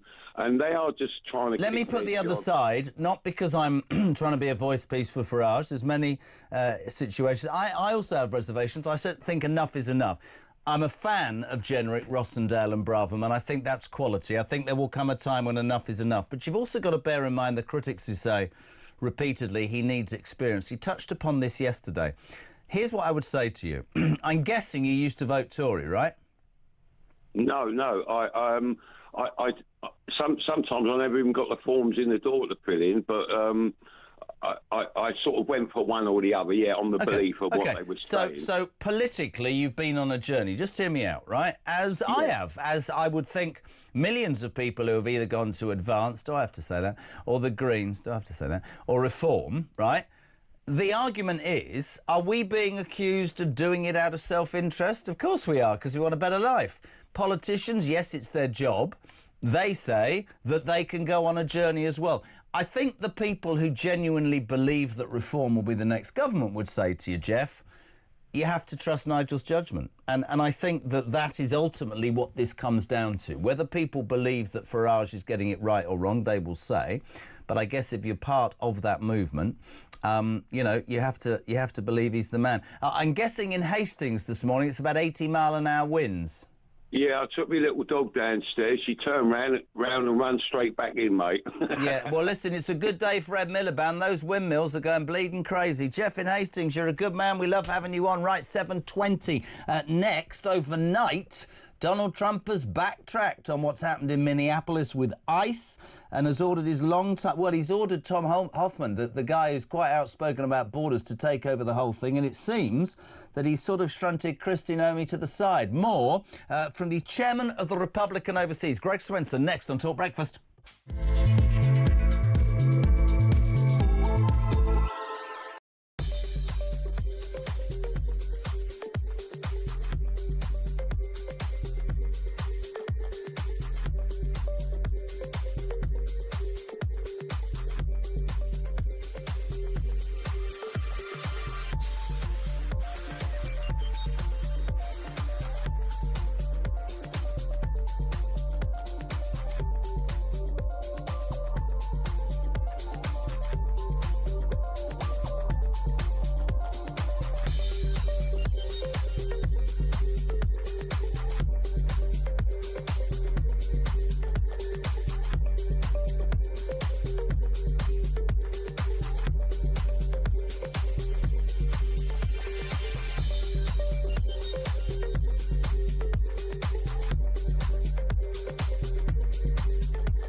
He's got the policy agenda, the ideological agenda to resolve the fundamental issues facing our country. I mean, have you ever heard him talking about, for example, immigration in any kind of way that would resonate with millions of voters for whom that is the number one issue? Have you ever heard him talk about ditching or modifying net zero? I certainly haven't. And I could go on listing the key things that people are fed up about. I don't think Andy Burnham has ever said anything interesting on any of them.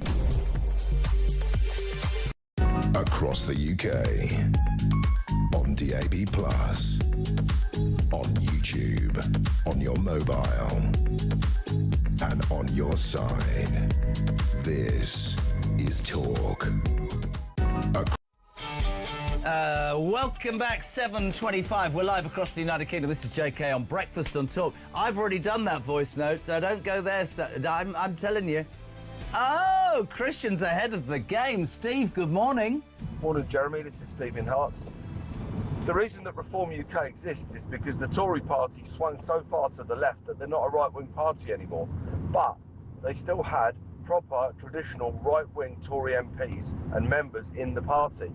Those people have now joined Reform, which is their natural home. The Tory party was always two parties since David Cameron, who was a wet liberal. So it's not a surprise that people want to leave Kemi Badenoch and a One Nation, Europhile, liberal, left Tory party and join a proper, traditional, British, patriotic Reform party. Anyway, that's my tuppence worth. Good man. So you wake up to the news. Suella Braverman defecting yesterday to Reform. The Tories throwing out a statement saying she's mentally ill, later retracted. She's saying, I feel like I've come home. Big debate this morning. All of these defections, have you had enough? Is it good? Is it wrong? Is it right? We'd love to hear from you. 0344 499 1000, text to 87222. Andy Burnham, front page of the Mail. The rebellion is growing against Starmer. 50 MPs have signed a letter saying wrong decision. He's not listening. He's off to China today. He's given them the super embassy. He's going to give them a trade deal. They're probably, well, they bugged number 10. That's been admitted today. They'll probably bug his hotel room. Imagine if they caught him with his trousers down. I'm not even going there. What a terrible, terrible thought. So much in the news. The Rwanda government, if you think it could get any worse, are suing the British government over the abandoned Rwanda deal. That's going to cost millions more. And this appalling story. A judge, Niram Gurat, a judge ordered a jury, and this is Lee Anderson did this work, the Reform MP, Nottingham, and told... The judge basically ordered that a jury was not to be told that a Pakistani national who raped this girl, right, in a park twice was an illegal asylum seeker because they felt he'd get a bad trial. Unbelievable. 0344 499 1000. Let's go stateside. Say a very good morning to the chairman. Well, he's not stateside, but we'll talk stateside. Chairman Republican Overseas, Greg Swenson. Good morning, my friend. How are you? Good morning, Jeremy. No, I am stateside. Oh, you have? Honestly, I can't keep up, man. Where are you now? I'm in Chicago, and it's 1:20 a.m., Jeremy. You're a legend. I have to say, in all my time in America, the Windy City was one of my favourites. I love it. I love the Windy City. Lake Michigan right behind me. Mate, interestingly, you've always been straight with me about Trump. It seems, if you read the papers this side of the pond, that overnight there has been somewhat of a side or backstep from the president. He said that Immigrations and Customs Enforcement agents, ICE, of course, will leave Minneapolis. There were clashes. I've read that the man who's been heading it all, Bulvino, I think, has been out of the job now. He's going back to his desk job in California. There's no doubt the White House was under pressure over the killing of Alex Preddy, a 37-year-old nurse, on Saturday. And Trump's response to remove the ICE bill also announced he's sending Tom Homan, his border czar, to Minnesota on Monday to replace Kristi Noem. What do you know about all of this? Is this a major backtrack from the president? I don't think so, Jeremy. I think it's a bit of a pivot. I think Kristi Noem has not been fired. She's not stepped down. And Tom didn't replace Kristi Noem. Tom actually works for Kristi Noem. So she's the head of the Department of Homeland Security. So she reports directly to President Trump. And then Tom Homan runs ICE, or he's the border czar, let's say. And so, but there is clearly a pivot here. And I think what the president realized is that Kristi Noem was, her sort of rhetoric wasn't helping in terms of, the polling. Whereas Tom Homan is more of an on the ground. He runs the border enforcement, let's call it. So, I think in this case, he realized that, Kristi was a bit toxic in terms of how the, ICE was perceived. They were polling, back in the first term, ICE was polling, 50-50 in terms of opinion polls. And now they're down minus 27 in terms Well, I want to ask you about that because we've known each other a long while, and there's so much about Donald Trump that I wish we had the cojones here. But this has been massively unpopular for good reason, both amongst Republicans and Democrats. And you talk about optics, the optics of a man, carrying a legal weapon but not drawing and being shot in the head. Whatever that woman was, I've no idea. There's no doubt that the desire to deal with immigration is important. The optics have been appalling, haven't they, Greg? Well, yeah, the optics have been difficult in Minneapolis. And here's what's interesting, Jeremy. I don't want to bother with the details on this most recent shooting because I don't really know the details yet. But on the woman who died 2 weeks ago, that's pretty clear. I mean, they had every reason and right to defend themselves against her. She was trying to drive a car. Well, she did drive a car into a policeman. So, that's basically weaponizing a motor vehicle. So I think here's the problem. In Minneapolis, it's been difficult. Now, the media keeps telling people that, ICE are using really horrible tactics and they're fascists and they're Nazis. When in fact, in all the other places that ICE is operating, the local governments are cooperating with them. So in Minneapolis, ICE has removed somewhere between 2,000 and 3,000 illegal migrants. In Florida, they removed 10,000. In Texas, they removed 30,000. Okay, and yet 10 times the amount removed in Minneapolis, and yet you never hear a word about those places because there's not an organized insurgency from Antifa and other organized, rebels or seditious sort of, organized rebel groups, and that's what's happening in Minneapolis. Do you think the president, who is prone not to listen to anybody anyway, and definitely the American people voted for this, do you think he's been affected by the optics, though, and how it's been received? His pivot, he must have been, to a degree. Yeah, absolutely. I mean, the polling is the polling, but 93% of the media coverage of ICE has been negative. And yet in the states that are cooperating with ICE, I mentioned Florida and Texas, but there's also Tennessee and Arizona and New Mexico, where many more migrants have been removed.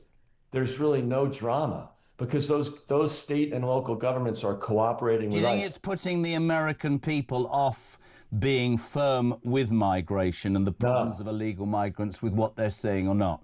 No, and I think what the president will do in Minneapolis, he's got at least a rapport with Governor Walz and this guy, Mayor Fry, who are, really behaving horribly. But he realized the best way to deal with it now is to just have some local state and government cooperation, which he's getting everywhere else except Chicago, where I am. And most of even the violence against ICE, most of it's in 4 cities, or almost all of it's in 9 cities. But 42% of the violence against, the recorded violent incidents against ICE have been in Chicago, Minneapolis, LA, and New York. And so he's getting cooperation everywhere. Now he just knows he needs it in Minneapolis. But I think he's still going to go after, maybe not the individual idiots on the street, like these 2 poor people. It's as tragic as it is, these 2 poor people who were really victims of this Democrat manipulation of the issue. And shame on the mayor and the governor of Minnesota for encouraging the violence on the street.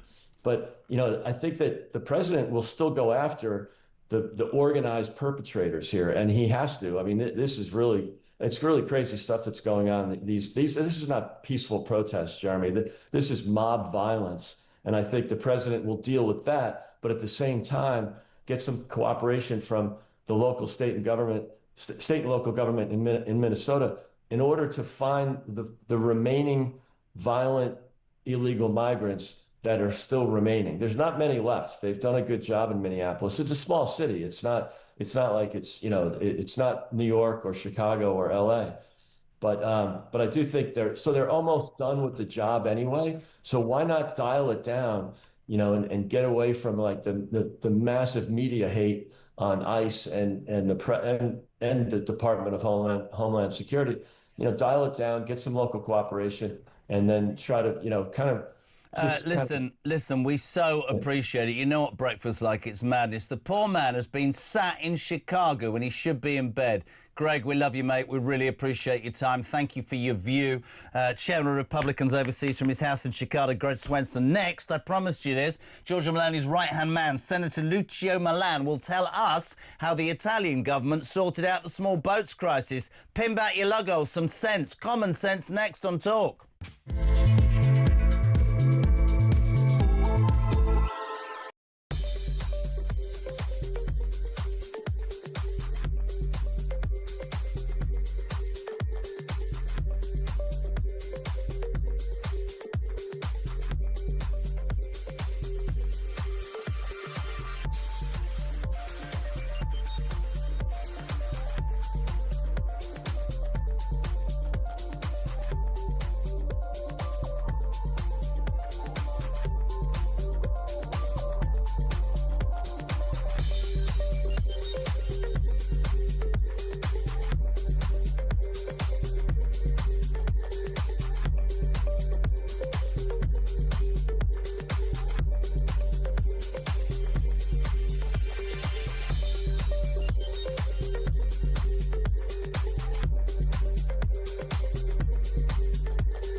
Across the UK, on DAB+, on YouTube, on your mobile, and on your side. This is Talk. He's not actually here, Ian Collins, but there you go. The show's on. Kev's doing it for him. 24 minutes to 8 o'clock. We're live across the United Kingdom. This is JK on Talk. Listen, a slightly different angle now. We'll be delighted to welcome a man who would be described as a very senior government official with Giorgia Meloni, part of the Brothers of Italy family, Senator Lucio Malan. Welcome to Talk Breakfast, my friend. Thank you for joining us. How are you? Good morning. I'm well, and you? Yeah, very good. The reason that we were so delighted to get this interview is because every single day, Lucio, we sit here with a government, successive governments, who seem incapable of stopping the boats. We see our country being flooded, and I don't take that word lightly, with young men who throw their passports overseas, into the sea rather, and who come to this country and take advantage of bloated benefits. Many are criminals, and the situation is quite needy. And I wanted to just say this to people listening. We're watching pictures of Giorgia Meloni here. She and your party reduced migration by 60% by late 2024. She signed deals with Libya and Tunisia for them to intercept boats. She did a deal with Albania, meaning that all male migrants picked up by Italian boats were sent to Albania for processing. She imposed NGO and charity restrictions, which forced limitations on rescue boats, one rescue permission, all that sort of stuff. And she increased the maximum time that migrants can be held in detention centres and vastly expanded the number of detention centres, which begs the question, if Giorgia Meloni had such success in Italy, which she undoubtedly did, why the hell did the rest of Europe not listen to this woman and your party and implement exactly the same policy? Well, first of all, we are in a very special position in the center of the Mediterranean. Therefore, we are a privileged goal for those who live from Africa or other countries. So we are in a difficult position. The fact is that the government is willing to reduce migration, they reduce illegal migration. And so we are doing anything that helps to do that, to get that goal. Well, I see that other countries would like to have similar measures. Sometimes they don't have the will, but sometimes they manage to do similar things. I think that the big difference is the will of the government. That is. Well, it's really interesting. All the provisions that you mentioned have been approved. It's really interesting because as you were speaking, and so when something, if something doesn't work, we try to improve it.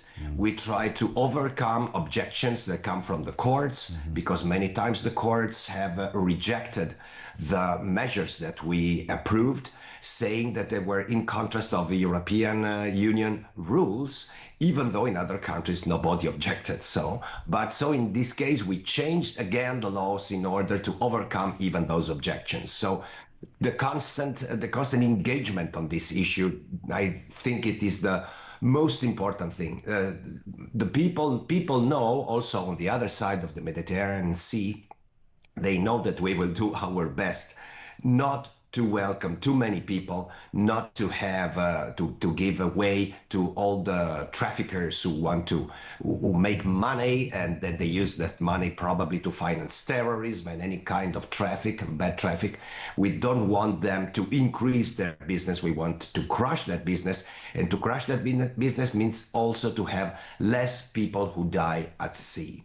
It's really interesting to listen, Lucio, sorry for the delay there, to your rhetoric, because you picked up on a word there that I think symbolises, and I'm talking about the United Kingdom, but I'd say Europe as a whole, and I'd take Italy out of that. You talked about the willingness of political leaders.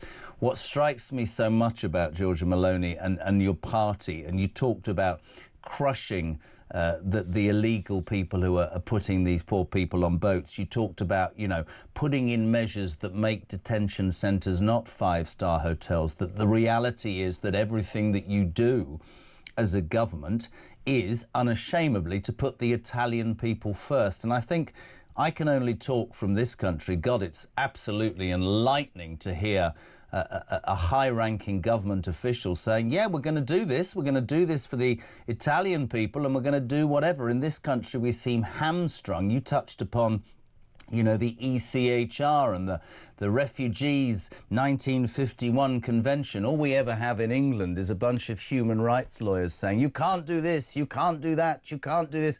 Whereas I'm listening to somebody saying, well, you know what? Yeah, but you said, did you not, Lucio, that you and Maloney and your party fight those people? We don't have that in this country, my friend. But we have such lawyers here too, and the general problem that involves all countries is that, generally speaking, the laws about migration are very close to the laws about political asylum, and those laws, those international rules, were based on the 1950s, 1960s situation, where the very few refugees we had could be 10 or 20 in a year coming from Eastern Europe. Now the situation is completely different, so we should change those international laws because they are there. They have been approved for a completely different phenomenon. Is there frustration in the Italian government, Maloney and the rest of you, at the scale of now how do I put this, apathy amongst other European countries when you consider how strong in your determination to cure this problem has been in Italy?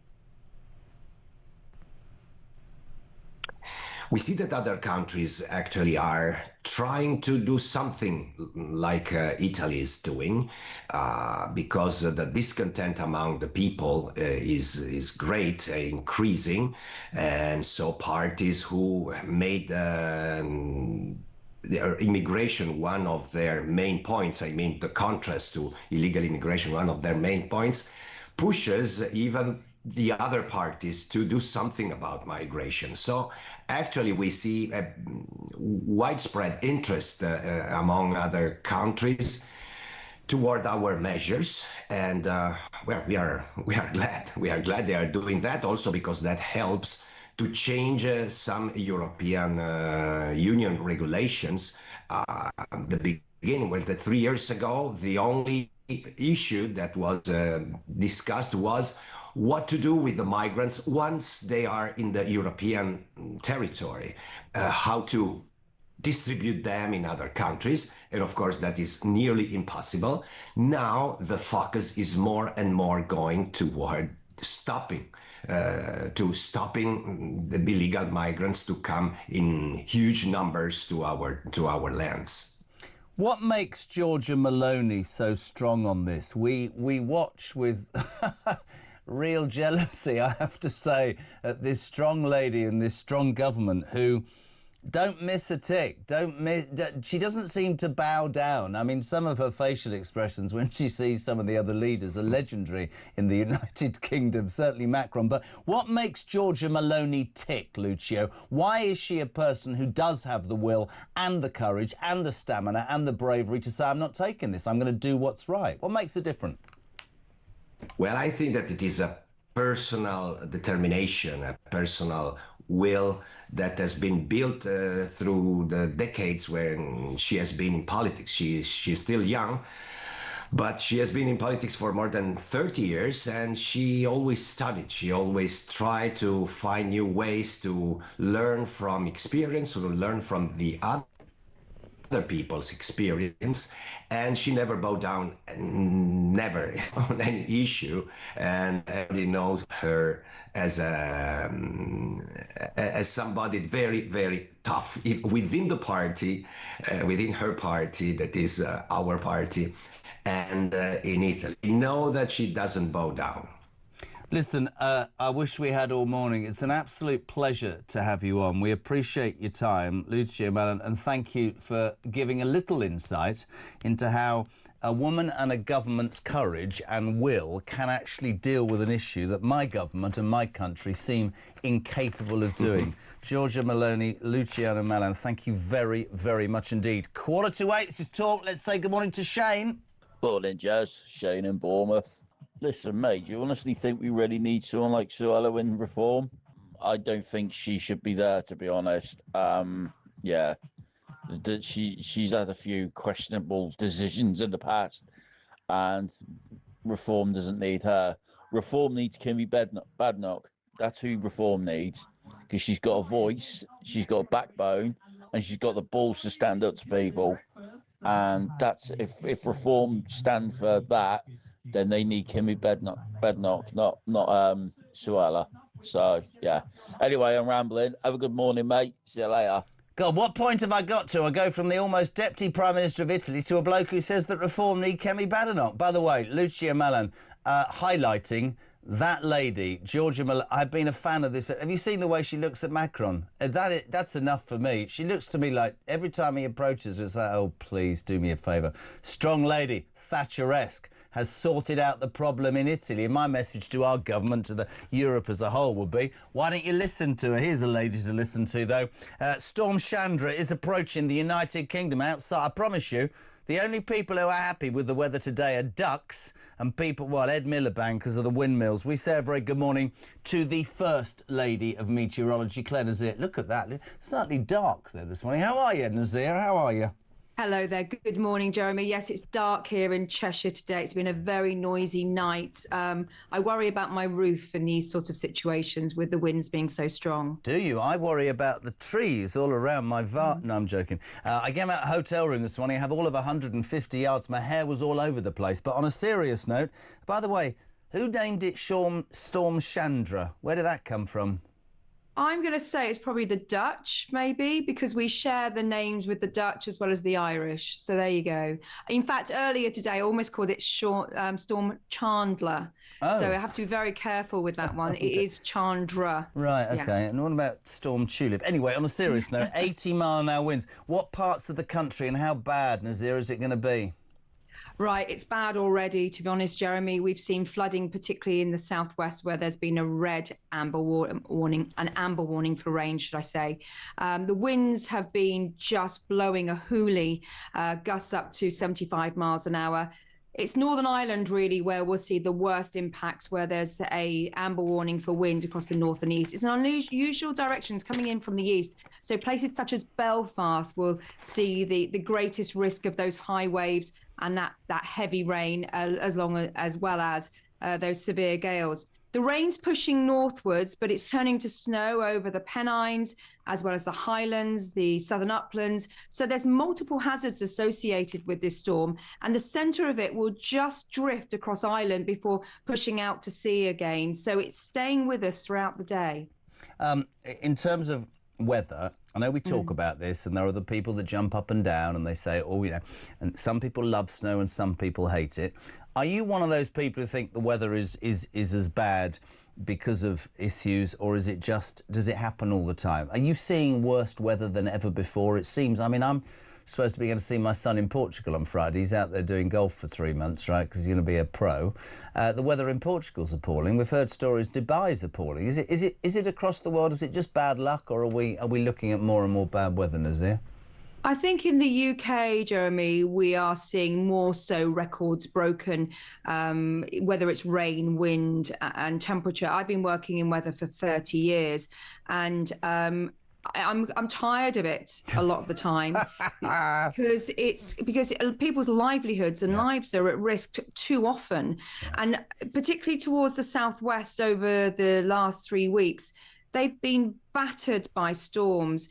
And people are worried that their homes are going to be flooded. If your home is flooded, you're out of that house for at least 6 to 8 months, if not longer. So it affects people for a long time afterwards. Such an awful thing to happen. But the advice as ever is check the local situation weather-wise, take the precautions if you're heading out and there is snow in your car. Wind also, people, some of the stories, Claire, you see, I went for a swim. Really? Idiots? People have to be responsible, right? Absolutely. And, we do see people who lose their lives during these sorts of situations and could have been prevented if they'd just been a little bit more informed about their decision making. Everybody's got to get from A to B. It's a normal business as usual day across the country. So we're just having to work with the challenges which we face as we step outside. And it's just taking extra time on your journey. Watch out for flying debris, broken branches. That's where people get injured. And when it comes to people living on floodplains and the risk of flooding, there's what can you do? I mean, you know, this is the nature of where our weather is at right now.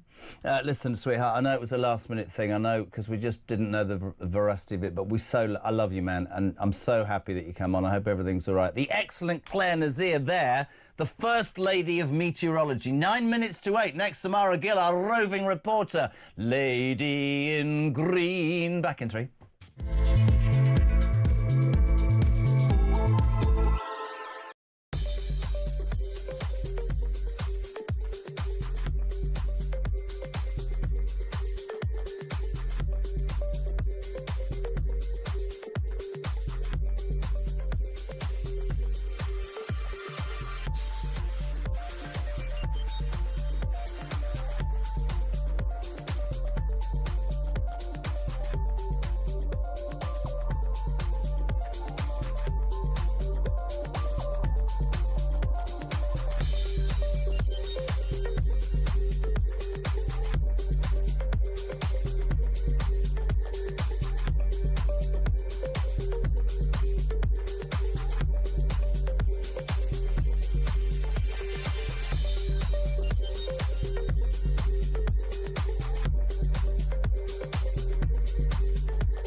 Would you like to be a Reform candidate at the next election?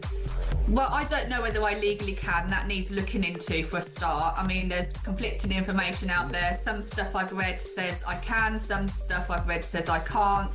So realistically, I'd have to really look into the legal side of it and whether, because of the prison sentence that I got, whether I could stand.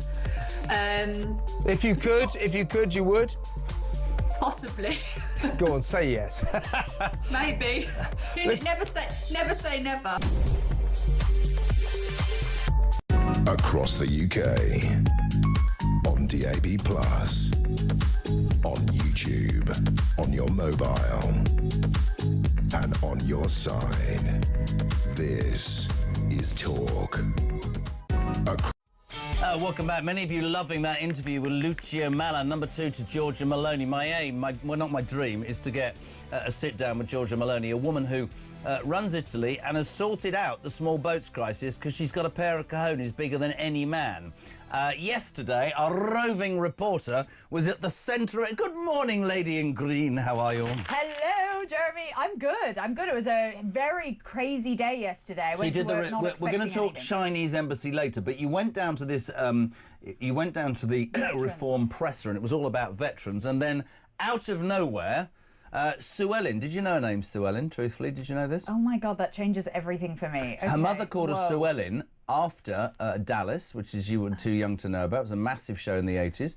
Sue Ellen, you're a drunk, Sue Ellen. And her mother called her Sue Ellen. She changed it to Suella. Anyway, you were there when she was unveiled. What was it like? Interesting. You know, it was really interesting because it was really for the veterans, that event. It was amazing. There were 600 veterans there. You could feel the emotion. You could feel that they feel that they've been wronged by, consecutive governments. And then just out from nowhere pops Suella Braverman onto the stage. And no one was really expecting it in the room. I mean, we expected her to defect. She's basically been a reformer for the past sort of 5 to 10 years. Even Nigel was saying that in the press conference yesterday. No, see what's happened to our roving reporter on first name terms now. Well, you know how it is. Mr. Faragio. But, you know, it was very, very random. I have to say, I think it potentially overshadowed the veterans a little bit, just because it was such a big defection. He'll have done it as Home Secretary because she was a Home Secretary. He had a lot to say yesterday. We've talked a lot about her. What we haven't talked about enough today is this ongoing disaster in Crowborough. You asked him about Crowborough, which is really interesting. He did some work at the weekend. If you're a regular to this show, 12th consecutive weekend, the residents, the good people of Crowborough are saying, hold on a minute, 540 migrants are coming in the dead of night to a detention centre, an old campsite. It's infiltrating our village, crime, all sorts of things. People genuinely worried. This is brilliant. She actually put a question to Nigel Farage. Have a watch, have a listen. Would a reform government ensure that people in the UK that are here illegally are not free to move around unchecked? And given you won't be able to shut down sites like Crowborough on day one, how would you enforce that? The residents of Crowborough would be far less concerned if those young men who illegally come to Britain, willfully discarding their iPhones and their passports in the channel at the 12-mile line, about whom we know absolutely nothing, they'd be far less concerned, the residents of Crowborough, if they were kept behind locked gates. They'd rather they weren't there at all, but the real concern is that these people will be moving freely out within the community.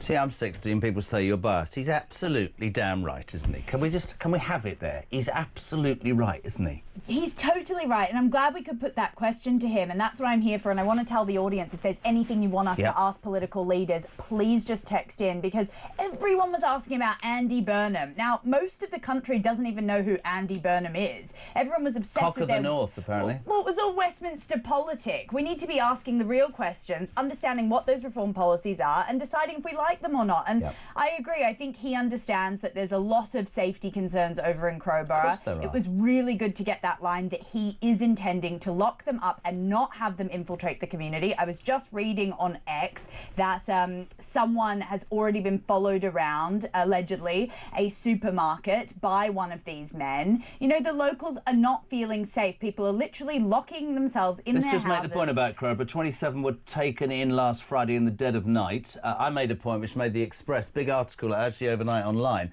I went off on one because by 9 o'clock the morning after they were busting under darkness, they were seeing a private GP and given a brand new mobile phone. I will continue to return to the fact, not only does that laugh in the face of the indigenous population that work their backsides off, but there are security issues. I heard a great piece you did at the weekend. I never listened, but I was, and the guy whose house values disappeared, and the security. It is a real threat. I'm probably worse than Nigel. I wouldn't allow them to set foot in this damn country. I really wouldn't. I've said my boat thing. But he's right. They need to be locked up. Just very quickly, have you seen the story today? This judge who ordered a jury not to be told that a Pakistani national who raped a teenage girl twice in a park in Nottingham, fair play to Lee Anderson, Reform MP, don't tell them he was an asylum seeker. Why do we seem, and we've only got a minute and a half, why do we seem to protect the people who commit crimes, who come to our countries with no records, against the population that live here? Doesn't make any sense. Well, it makes sense to human rights lawyers who think about, you know, disrupting community tensions. That's what kind of underlies this whole philosophy that our country is now being run on and run into the ground on, to be honest.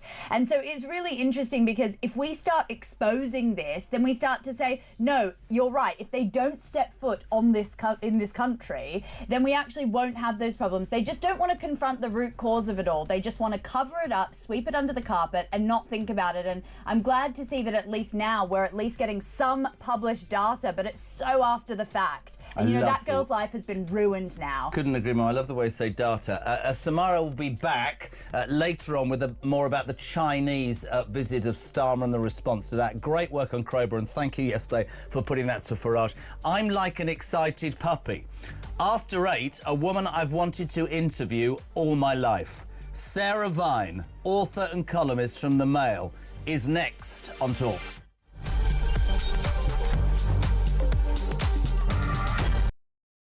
We reject, we reject. We reject, we reject. Behind me is the highly controversial location for the proposed super embassy. Tuesday is the deadline. Yes, this would be the biggest embassy in Europe if approved, if Starmer bows down to Beijing, as these protesters are saying. Behind me you can see nobody wants this. No repression at borders. We know that we have to stand up to the abuses of China. And what worries me is that we have a government right now that seems to be scared of China. What are you doing here at the protest? That's an interesting sign you've got there. Clearly you're not a fan of our Prime Minister Keir Starmer. Why is that? It's kowtowing to the Chinese government, right? A dictator regime. Robert Jenrick defected to Reform yesterday. He called the Conservative Party and Kemi Badenoch a leader with no backbone. She's obviously shown up here today and done a speech. It's kind of unprecedented to have that sort of flagrant support. What did you think about her speech and her backing this? I think any party backing our cause, like going against the building of the embassy, I'd say we welcome them. Why are you here today? So I'm Tibetan and I'm here to oppose the Chinese mega embassy being built here. Unfortunately, we think the UK government might allow this to happen, and I think it sends the wrong message to people who have been oppressed by the Chinese government, who are still being continuously oppressed in free countries. There are lots of Chinese decisions which are being followed by Chinese police states. Now, we know that there are plainclothes Chinese policemen potentially in the crowd, so a lot of them want to stay anonymous, which is very understandable. Why are you here today? Because it's very simple. It's no mega embassy, and it is absolutely unacceptable because this is a very peak area, and I don't think any one of the country they will have choose one of the peak area, prime area, and make it to their one of the I think it's the biggest embassy in Europe. So this is absolutely unacceptable. This government is engaging with China confidently and pragmatically and challenging them. Across the UK, on DAB+, on YouTube, on your mobile, and on your side. This is Talk.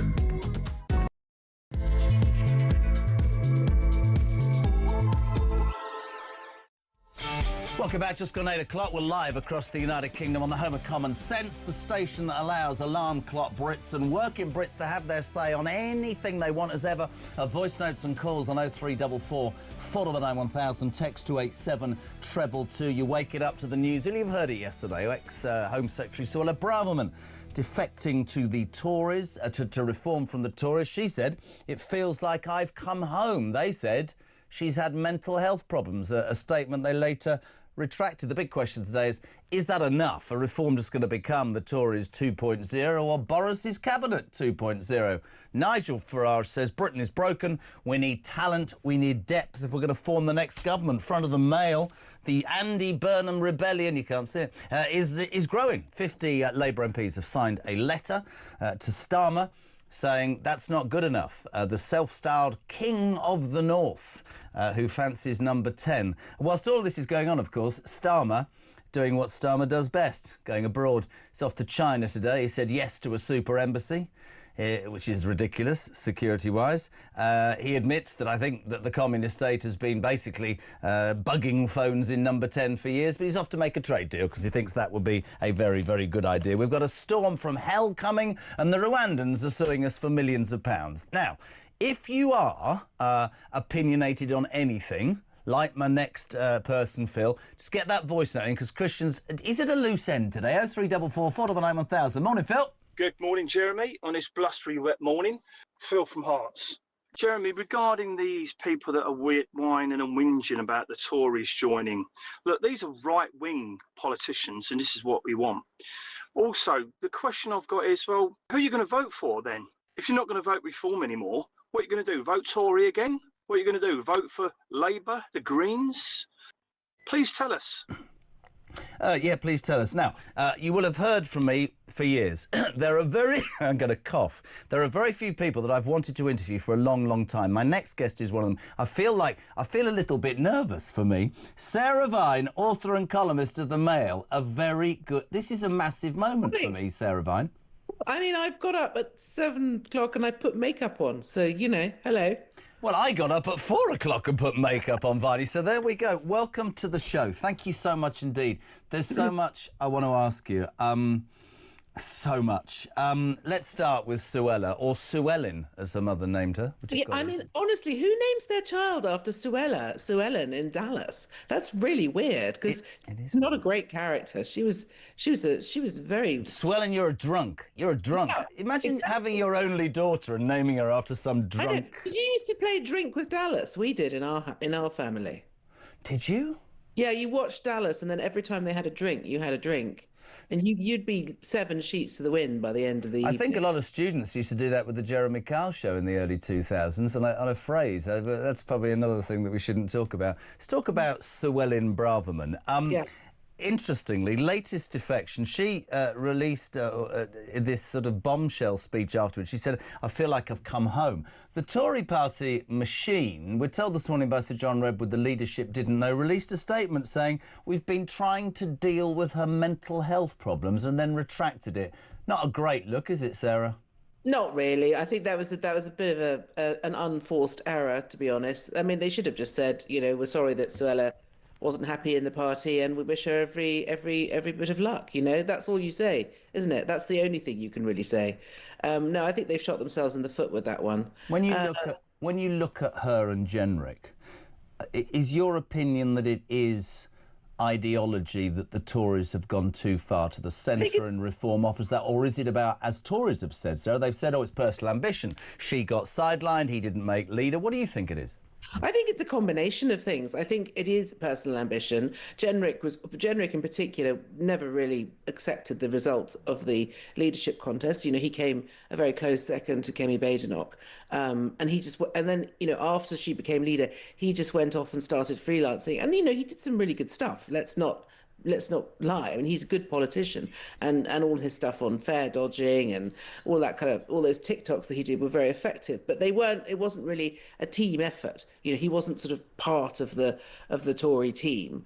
I think Suella's always been, even when she was in government, she was always a little bit of an outlier. She's very outspoken. She has very clear views, and she's not afraid to express them. So I think with her, I think it is probably more ideological. I think she is genuinely quite on the right of the party. You know, I suspect that actually Reform is politically probably much more where she belongs. Do you think Reform and Nigel Farage are these defectors, that he's taking successful Tories who will help, in his mind, provide that experience if and when he gets into government, or are they failed Tories looking to jump onto a bandwagon and save their careers? I mean, all political careers end in failure. There's no such thing as a sort of as a universally successful politician. Politics is a very strange. I mean, you know, I personally think that you have to be a little bit mad to be in politics. Full stop. Yeah. But it just is one of those jobs that is very difficult to do, and it takes an enormous toll mentally on the people doing it. I think that. I think Farage needs to be careful that he doesn't end up with a sort of Frankenstein's monster of a party that is made up of all body parts from other parties that didn't quite work out. You know, I think he's a brilliant campaigner, but his one. You know, the area where he is lacking is he's never actually been in government. He's never been a minister. So I think he's acutely aware of that, and I think that's possibly why he's recruiting people who do have experience. But he needs to remember that I think the general populace would also like a fresh start politically. Yeah. And I think that's half the issue, isn't it? I think you've got, they're sort of split the country, aren't they, between, you know, the man's got no experience, he needs the people who understand the machinations of Westminster, but also there are many people, you know, there's millions in this country who go, do you know what? All of them, Tories, Labour, whatever they are, have made such a hash of this that maybe some normal, down-to-earth people who have never been in politics wouldn't make as bad a job. I don't know. I mean, it's interesting that yesterday, Ruth Davidson, I don't know if you remember Ruth Davidson, who used to be Scottish leader. Very impressive woman. She's sort of launched her own party on the basis that there are 7 million people in this country who are essentially politically homeless and who don't feel affiliated to any of the existing parties. I think what we are seeing here is the real fracturing of our political landscape. But the one big issue that I think we do have, if that happens, and it is obviously happening, is that we don't have proportional representation. So we still have this first past the post system. Yeah. Which produces very strange results. Do you know what I mean? I mean, arguably one of the reasons we have a Labour majority is because of our system. Because 34%, wasn't it? Exactly. Which is, you know, when you think about it, that's really not representative of the country. 34% returns a massive majority for a Labour government. That feels like wrong to me. I don't know. It'd be interesting actually taking that point up. And why am I coughing when I'm interviewing you? I read an article in the paper, I think it was in the Mail over the weekend, about how This particular person felt that the Reform Party had reached its peak, that the only way, if there wasn't going to be a deal, there wasn't going to be a cohesion of the two parties, that they would stop the left, you know, I've got a name for Zach Polanski. You don't mind me telling you what it is, do you? I think I can guess. Hypno tits. I make no apologies, but the danger of him and Labour coming through the back door means that at some point people believe that the right... Do you think at the very least, whatever they say right now, there might be some sort of deal to counter what you've just said in terms of first past the post in certain seats? Do you think that might happen, or do you think that Farage is so hell-bent on destroying the Tories because he felt let down by Johnson that actually that would never happen? I think that is. I think you've identified a really serious problem. Part of the problem is that he's absorbing all the Tories that don't want to be in the Tory party anymore. So that makes it even harder to make some sort of arrangement, doesn't it? Yeah. Because these are people who really don't see eye to eye. So in a way, the more disgruntled Tories he takes, the less likely that Unite the Right, prospect becomes, because they're all so angry with each other, and it is a sort of psychosis. I mean, that's what Kemi Badenoch said yesterday or the day before. She said, "I'm sick of all this psychosis." Well, I think everybody is sick of it, but the problem is that these people continue to behave in a way that means that any sort of coalition is increasingly unlikely, I think. What do you make of her? I interviewed her the other day. I thought to myself, because I'm old and I'm allowed to say it, she reminds me of William Hague. Right person, probably at the wrong time. Yeah, I've met Suella a few times. She's actually a very nice person. No, Kemi. Sorry, I meant Kemi, actually. Oh, Kemi. Oh, well, yes, she's... Right person, wrong time, somehow. I mean, time will tell. I mean, it's going to, I think we've got a long time yet until the next general election. And so there's a lot of work that needs to be done. What I would say about Kemi is she's very... and if you think that we live in a world of sort of fast politics, like fast food, she's the opposite. She's very much head down, under the bonnet. Let's take our time. Let's work out what needs to be done. And I think that's a sensible thing. Politicians like her don't always get the glory, is what I would say. So they do a lot of the hard work and put in the time, and she's very much like that. But you're right, whether or not she'll make it to the final hurdle, I don't know. I like her. I think she's quite sort of... Did you hear her Desert Island Discs? I thought that was quite fun. It was quite insightful, I think, into the sort of personality she is. Did you know her favourite movies are? Her favourite movies is the Marvel Universe, which made me laugh a lot because I love the Marvel Universe. Ask me this, because I'm desperate to be your friend. What do you think my favourite movie is? I'm So Unmanly. Is it a rom-com and Ben and Jerry's? Love Actually. Well, that or Notting Hill with my wife. I mean, that is so soft, isn't it? Not When Harry Met Sally. I don't know, probably not. Kemi Badenoch, on a serious note, yeah, can she stop them from being toast, or is the Tory party as we know it forever gone? I think she's look, I don't think anyone in her position is going to have an easy time. No. The Tory party has a reputational problem, reputational damage. It's got lots of people in this country who just wouldn't vote Tory because they're just so annoyed with them. And like like your previous caller, who am I going to vote for? I think that's a very fair point. So I don't really think it matters at this stage who is the leader of the Tory party. I don't think Jenrick would have necessarily done much better. No. I think what they need is someone very solid who's going to work hard and do as much work as they possibly can to rehabilitate the Conservative Party. And I think in that respect, she's doing a pretty good job. And she's up against a lot of critics, but she is polling very well with the country. So she came out top recently, I think it was at the end of last week, in a poll, actually higher than Farage.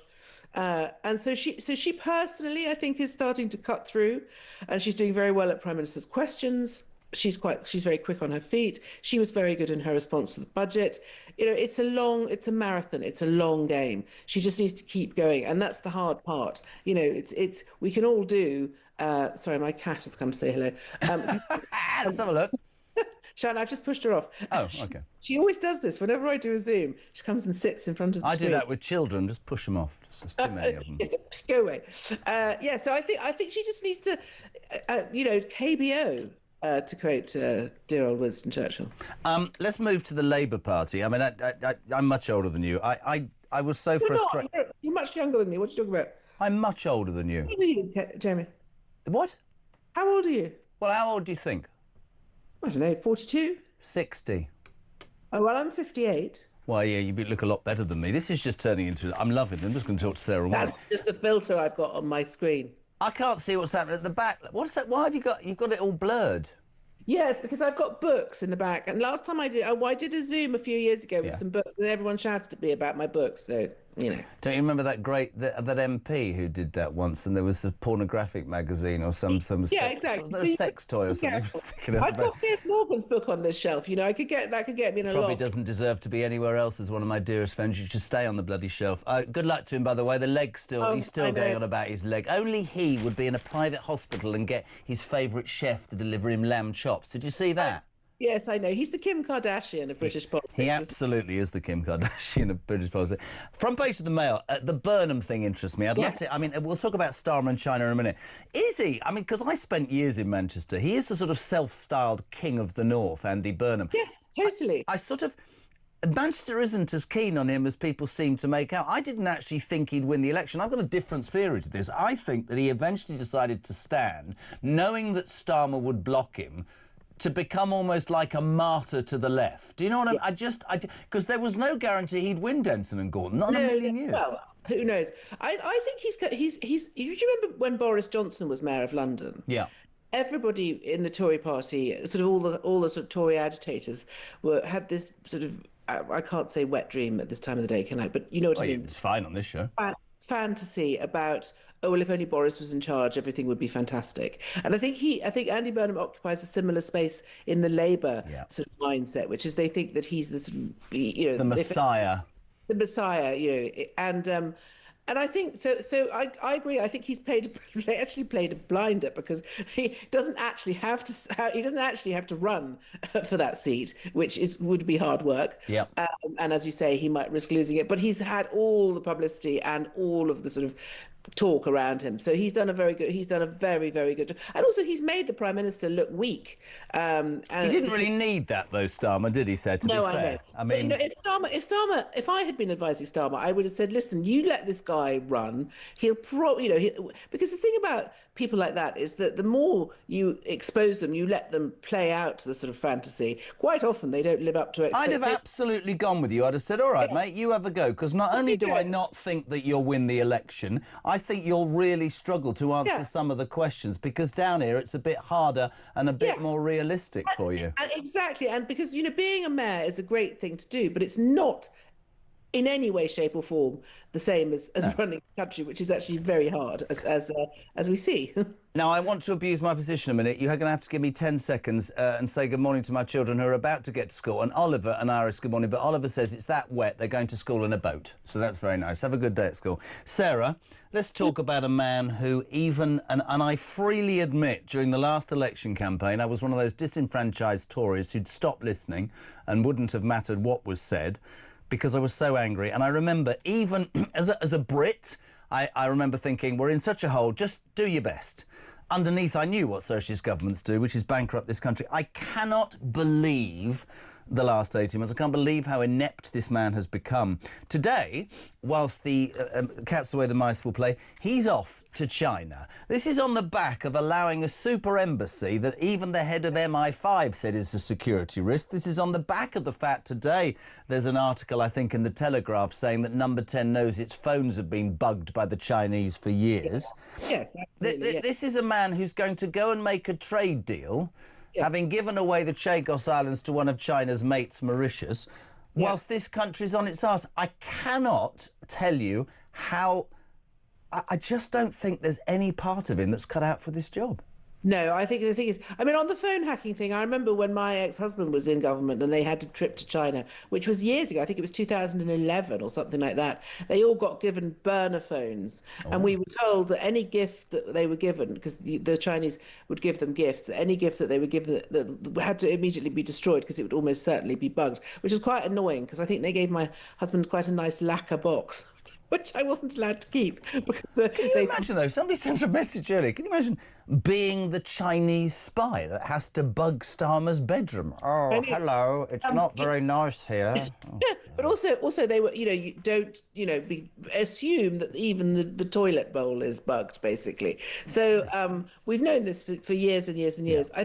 I personally think the Chinese embassy in central London on the site of the old Royal Mint is a mistake. I don't think. I mean, I doubt very much whether they'll be able to cut any cables to the city or anything like that. But I just think it sends a message. Yeah. You've got this massive Chinese spy hub bang smack in the middle of London. I'm just not sure that's a great idea. And also, it's not the message that I hear him say, I'm off to make a trade deal for the good of Great Britain. Surely, if your fiscal policies weren't actually aiming at destroying small and medium-sized businesses, then the growth in this country wouldn't be on its arse and you wouldn't need to go cap in hand to these people. I agree, but also I think one thing that COVID, highlighted really without any shadow of a doubt was the fact that we are totally over-reliant on China for so much of so much stuff, so many of the things that we take for granted. I mean, the whole PPE scandal, that was because it was all because we couldn't get it because China were making all of ours and, components in mobile phones and, windmills and solar panels and all of that stuff is made in China. And it's all and China's human rights record is absolutely abysmal. Yeah. You cannot be certain that the solar panel that's sitting on your roof is not made by some poor slave labor. It's just not okay. And the thing is, a lot of people are saying now, well, because Trump's gone mad, not even madder, and because he's now basically said, I don't care about you. I'm not interested in the transatlantic alliance. Britain and America, we're not really friends. Now, there's that sort of sense that well, who do we pivot to? But I'm not sure that China is the answer. Do you know what I mean? They really are not a very nice country. I'm sure the Chinese are very nice, but you know what I mean. The government is they so many things that are wrong with them.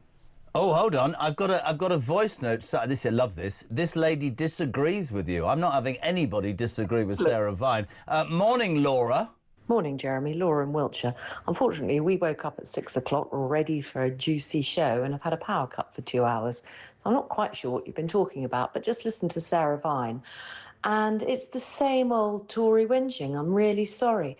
Trying to say, oh, well, they're going to have a Frankenstein's monster of a grouping and failed MPs and all that sort of thing. It's nonsense. Where does anybody expect to get the experience that she says he needs and that the lack of experience is his Achilles heel, if not from people who have been politicians? And I don't think you can say that either Jenrick or Braverman or Kruger are failed. They've all been extremely successful, but have had to resign or move on out of principle. That's Laura. I disagree with everything you say, Laura, and agree absolutely with Sarah Vine. Sarah, over to you. Laura's entitled to her opinion. Oh, she is. I'm joking, mate. Go on. What do you make of that? That's fine. That's why this is why we live in the country we live in, and we don't shoot people who disagree with us like they're doing in America. I think Laura's view is quite representative of a lot of people's view, and I suppose whether or not you think those politicians were successful or not depends again on one's own point of view. Yeah. I suppose my point is that politics is very, very fractured at the moment. Yeah. And yet we have a political system that is essentially geared for two parties. We have a two-party political system. So now we have, myriad, everything is atomized. I don't think it will produce the results that people necessarily want. That's the problem. A couple of quick questions before we let you go. Can we do this regularly, please? Yes, of course. I love having... This is brilliant. Will Farage be the next Prime Minister of the United Kingdom? Sarah Vine. Oh, good question. I don't know is the answer. Will Starmer last past May? I think he will, because I think it's very difficult to get rid of him. Do you? If he didn't, who would replace him? Ange? Everyone's saying that... everyone's saying Wes Streeting. I think he's the most likely replacement, but I'm not sure. It's quite hard for the Labour Party to get rid of their leader. And just finally, as a woman, I have to ask you this because this infuriates me, this story. Have you heard about this judge, Nimran Garat, who ordered a jury not to be told that a Pakistani national who raped a teenage girl in a park in Nottingham twice, Lee Anderson brought this up, was in fact an asylum seeker? On a serious note to finish, where have we got to? You're 50, I'm 60, where it seems to me that people that come into this country illegally have more rights than people, not just an indigenous population that pays its tax and lives its life correctly, but we're now making a preference of people who commit crimes against victims, for Christ's sake, Sarah. Yes, I know, and I think it's very poor judgment, because I know why they do it. They do it because they're worried that people will get upset and they'll protest. But people should be allowed to get upset and protest about this stuff. Absolutely. It's not okay. It's absolutely not okay that, I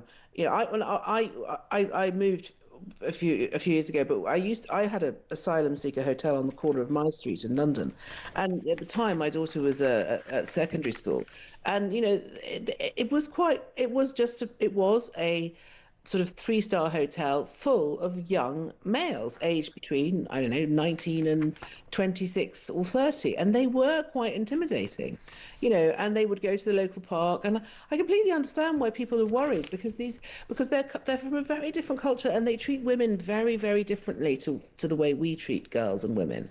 And I think the onus is on the authorities to protect girls and women from people who don't necessarily understand that they're living in a country where women are free and are not, like they are in Afghanistan, banned from going to school or having a job or doing any of those things that normal people do. It's a culture clash. No, and it is. And to pretend that it doesn't. To pretend that it doesn't exist, which is essentially what this judge is doing, it's just really counterproductive, and it's only going to make people more angry and more upset and make the problem worse. Here's my cat, Cersei. What's she called? Cersei. Cersei, after Cersei in Game of Thrones. Oh, fantastic. Can I just say, I've been doing this for 30 years. They're all looking at me like I'm some psychic. This has been by far and away the nicest 25 minutes of my entire career. Sarah Vine. Thanks for having me on. They're very sweet. Thank you. No, we'll have you on next week with your background. We love her. Sarah Vine, thank you so much indeed. Author and columnist, The Daily Mail. This is Talk Breakfast.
This hasn't been thought through. This isn't cheaper. That's nonsense. It's pretty clear, and the information is there in the public domain, that it's not cheaper than putting people in hotels. Something better needs to be done, something more effective, rather than this knee-jerk reaction, thinking, oh, hotels are bad, oh, army camps must be good.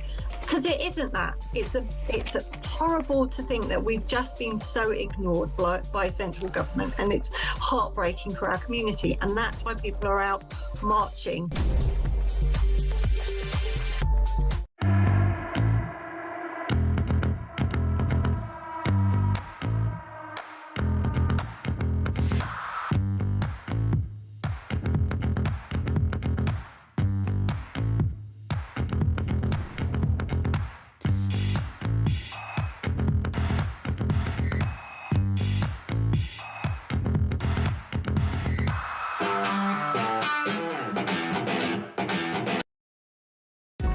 across the UK. On DAB+, on YouTube, on your mobile, and on your side.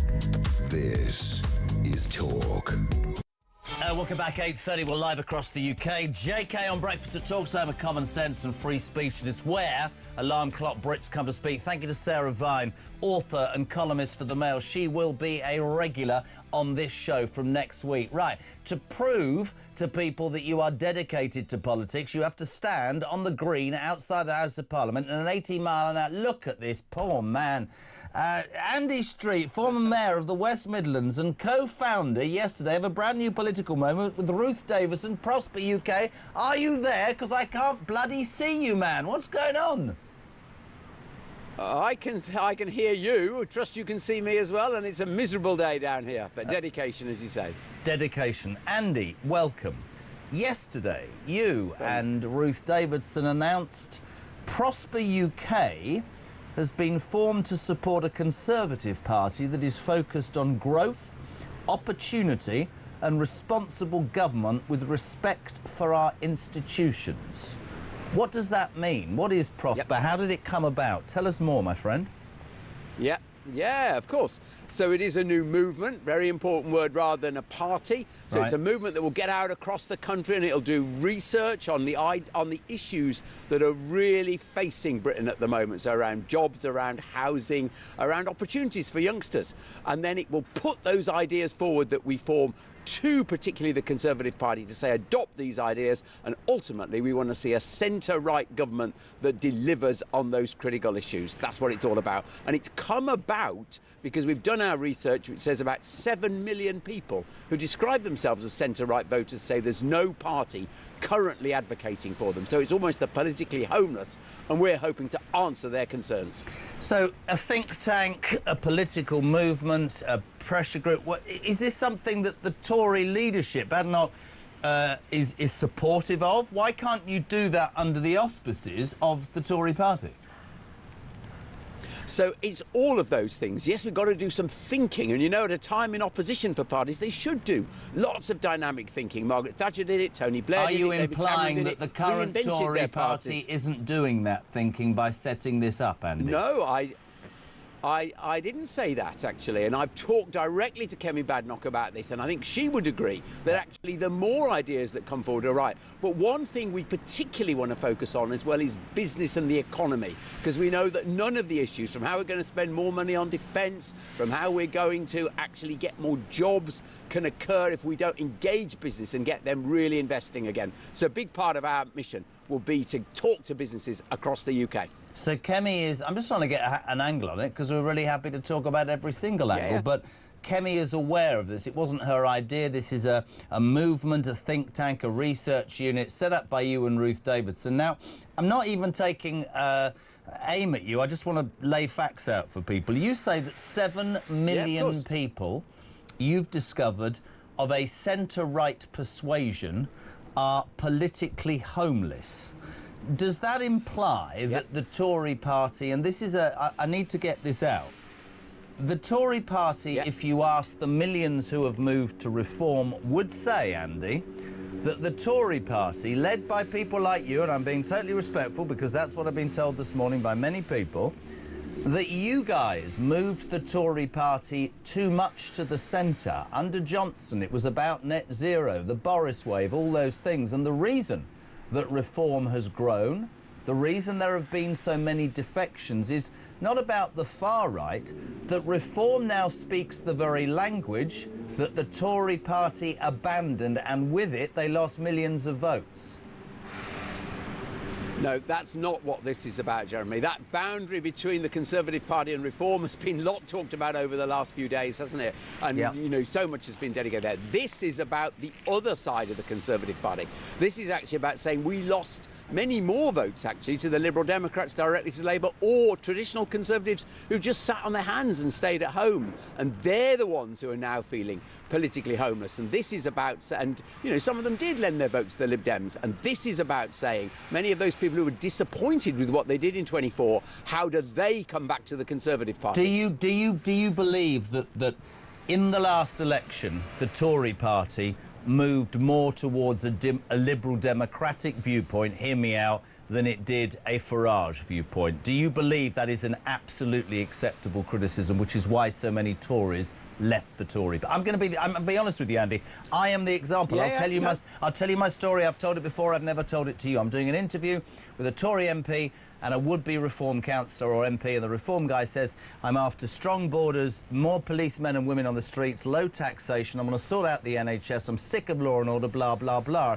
And before I could even ask a question, the then Tory MP who lost his seat, and I wouldn't disrespect him, said, that's far-right politics. And I remember thinking, no, mate, that's not far-right politics. That is exactly what I was brought up to vote for as a Tory voter for 50 years, and you've just lost my vote. That's me being completely honest.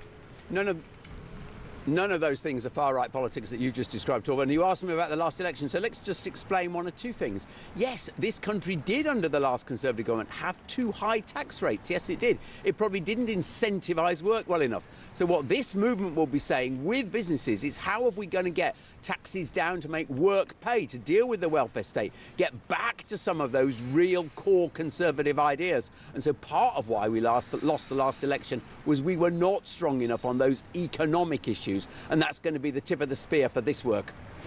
In terms of Prosper, you say it's an independent movement. Will you share your ideas with Reform as much as you will with the Tories? It's a very interesting question. We will put our ideas out there for everybody, frankly, the Lib Dems, for Labour, and we're not run by the Conservative Party. That's one of the big advantages. I am a very proud Conservative. I've definitely been fighting the Conservative cause across the West Midlands for years. We'll continue to do so. But the independence of this movement, independent thinking, mean we will certainly be able to put our ideas out. And you know what? One of the good things about independent thinking, it'll bring new people, maybe academics in to work with us who perhaps wouldn't be prepared to work directly with one of the main parties. So, yeah, it's got to contribute to the debate. Do you think it's one of the things that a lot of parties, I've heard Kemi talk about this, do you think it's one of the problems with government is a great need to cut red tape, cut business taxes, simplify planning, create a stable sort of pro-enterprise environment? Do you think that's important? One word answer, yes, I certainly do. I mean, my whole background was in business. You may know I ran John Lewis for 10 years before my political career. And let's just take one real bread and butter issue as a good example of this: housing. Everyone says we need more homes, but you talk to property developers and they would say the regulation around it is now so intense. It takes years to get anything through the planning system. And even once it's got planning, there's other regulatory approvals all the time. They've got their money tied up, so schemes are not viable. So categoric one-word answer, yes, we do have to cut out regulation. But, of course, you always have to remember that some of it's in the interest of consumers and employers, and you can't have a complete free-for-all. So this movement has got to actually do the hard thinking about where does the balance sit there. So we're mates, we've spoken, we'll continue to speak. I have a job to do and you've a job to do. You say Prosper believe that it will be good to cut red tape, cut business taxes, simplify planning and create a stable pro-enterprise environment, yeah? That's what you said yes Correct. to. Well, that's Yes, official definitely. Reform policy, so why do we need Prosper? Because we... Just ask him, bud, we're friends. No, that's fair enough, fair enough. So, because have Reform done the hard work about how these things are actually going to be turned into firm proposals? Let's just look at the welfare issue, for example, with Reform. One moment they say they want to cut welfare benefits, and the next moment they say they're in support of the removal of the two-child benefit cap. You can't have it both ways. So what Prosper is going to do, where it is free from being in Parliament at the moment, of course, what it will do is the really, really tough work on how these things become practical. Let me ask you about this. This is everywhere. I don't know, I'm never quite sure. That's it, you can see. What do you make of this Burnham stuff? You were a great mayor in the West Midlands, and fair play to you with your new idea. Listen, I'm probably going to say the wrong thing. Is he the self-styled king of the north, or is he just good at publicity? Is he really improved Manchester? Is he really as popular and as, I don't know, Messiah-like as he wants us all to believe, Andy?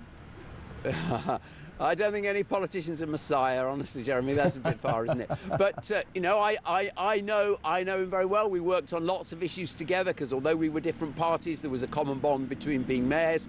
And he has done a good job in Manchester. That is apparent. Maybe not everything everyone would have wished, but he has done a good job representing and cheering for Manchester. And actually, if you look at the economic performance of Manchester, that has been pretty solid. So there's a really important point about mayors deliver outcomes. So looking at it from my perspective, you have to say that it's good that the mayoral role has sort of come of age, and I hope that Andy Burnham and myself and others actually did do that, because that is good for British politics. Do you think he will? Capable. Do you think he'll either make a good leader or will be the next leader of the Labour Party? That's a different issue. It's very different being mayor to leading that. I do not think he will be the next leader of the Labour Party, because I think you can see all the forces in the Labour Party trying to stop him there. But that, you know, that's their internal machinations. But I would just make an obvious point. It's very much around personalities, isn't it, rather than ideas and dealing with the issues facing Britain. And what our movement is trying to do is say, let's put the personalities in Westminster and let's get on and do the hard yards of the planning around the country. Will you do me a favour? I've loved this, and you are dedicated, and you're standing in the rain. Will you come on again? Great to have you on. Oh, I haven't asked you the most important question, have I, Street? What do you make of old Sue Ellen Braverman leaving yesterday? What do you make of the defections? Well, I think actually what Kemi said about this before the Sue Ellen defection was right. We've actually got to know who is on board and who is not. Politics is a team sport. Interesting comparison with your previous question. And if someone in your team is undermining you, you do actually need them to go. So the decision's been made and the Conservative Party will move on. It's never bigger than just one person. So we know who's on board. Do you think there are any more? And final question apart from that is, do you think Farage runs the risk of being accused of taking too many Tories on board?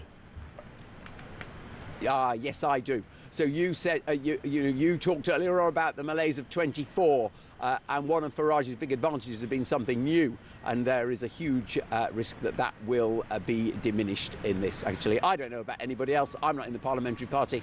I don't know that at all. Great to have you on. Great. Seriously, fair play to you, man. That's dedication. He set up a new political movement. It's going to be like a think tank with Ruth Davidson, Andy Street, former mayor of the West Midlands, telling us about Prosper UK, and more of that on Talk Breakfast in the coming months. 18 minutes to 9. We'll cross now to a man who owes his entire career to me. I'm only joking. The legend, the political editor of The Sun at the age of 18. Jack Elsom, good morning. Good morning, Jeremy. I'm a bit older than that, and I've got the grey hairs to prove it, but not far off. I'm on one today, mate. I'm definitely on one today. Yes. Where do I start with my boy? Sue, did you know that she was called Sue Ellen Braverman? Yes. Brilliant. Just, do you know what he does so well, Jack, is he completely and utterly cuts me dead in a very calm way and makes me feel the size of an ant. Brilliant. What did you make of the defection yesterday? Some are saying, like Jenrick, missed out on the top job. It's all about personal ambition. She said, I feel like I've come home. The main argument today is, how many more and is Farage going too far? What are your thoughts, Jack?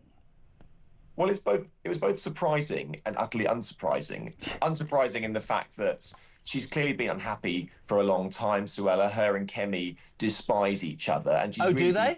They despise each other, do they? And well, I think it's no secret in Westminster there's no love lost between Kemi Badenoch and Suella Braverman. But, I mean, like, she's been frozen out of Kemi's top team. She hasn't been in Parliament for quite a long time. And she's been unhappy. But I think that many people thought that she would be one of the first out of the traps to actually cross the floor to reform, rather than waiting for this sort of steady trickle of people. And then before this Farage-imposed May ultimatum, she then makes the jump. And so she's clearly the ideal candidate for reform, or the ideal candidate to go from the Tories to reform. I think many people are probably wondering why it took so long. And then you get into the question of, OK, now, Farage's benches in Parliament are clearly groaning with former Tory MPs, 4 of them pretty recently out of the 8 that he's got, and 2 of them in the Home Office during the last Conservative government, Suella Braverman, Home Secretary, Robert Jenrick, Immigration Minister. Now, clearly, there is a risk where Farage wants to chuck rocks, rightly so, at the last Conservative government for not bringing immigration down. I do think, though, that I think there's too much made of the fact that reform is just saturated with Tories, because I don't think that anyone really is going to go into a ballot box in 3 years' time and go, oh, well, I love Nigel Farage, but actually, you know what? I'm not going to vote for him because he's got Suella Braverman, he's got Robert Jenrick, and they're the architects of Tory failure. Nigel Farage is the person they are voting for. Let's remember, though, two things. One is, both of those people, and I think they're both great signings, but I do have I don't want it to carry on forever. Both of those people were either sacked or resigned from the government, the Tory government, because of their views of immigration, which align very well with reform, as I understand it. I think that's important. Somebody put this to me, though, yesterday, pal. Imagine, like, reform has only really grown because millions of people in this country feel that the traditional Tory values have been abdicated by this current party, and that's why millions have moved to Farage. So if the voters can do that, why can't politicians who perhaps were in a party that now doesn't represent their values move as well? Or am I missing the point? No, I think you're right, and I think that in the past 5 years, what we're starting to see is a big realignment of politics. You had the traditional Tory party, which was so broad that you had dripping wet people that would probably be better off than the Liberal Democrats. And then you had sort of hard-edged Brexiteers that clearly were so polar opposite to people who sat on the same benches as them. And then you really had that Boris coalition in 2019 where he managed to bring together people in the south, sort of the true blue Shire Tories, but then also working class heartlands in the north who hated Jeremy Corbyn and wanted Brexit. Now that is, I think, what Nigel Farage is really aiming to bring together at the moment. And there are, and that is where, if you talk to some Tories, if you talk to people in reform, that is therefore the decision about who best represents that coalition. Is it the current Conservative Party, who won it in 2019, or is it Nigel Farage now, who seems to embody the changing of the tide? I do think that too much is made of, they've got so many Tories now. Clearly that is going to be the case, but every defection that goes, bottom line, it's a blow for Kemi Badenoch, it's momentum for Nigel Farage, and that's just it. You're amazing. We love everything about you. Quickly, with all of this going on, the cat's going off to China today. Our Prime Minister's... Are you not on the trip with him to China? I am. I'm flying out there later with him. Are you genuinely going to China today? Yes. How long for? For about 4 or 5 days. What time are you getting to China? Sometime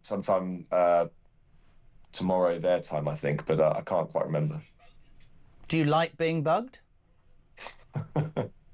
Well, I mean, genuinely, they're saying... Sarah Vine said they bugged the toilets. Well, I'll be sure to double check when I go to the bathroom. But obviously, everybody knows that when you go to China, you are at risk of a sort of a surveillance authoritarian state, and so taking precautions is probably advised. I don't want you to take this the wrong way, OK? And I don't want you to ask any questions, Elson, but later on, at your house, a package will arrive, OK? It's a burner phone.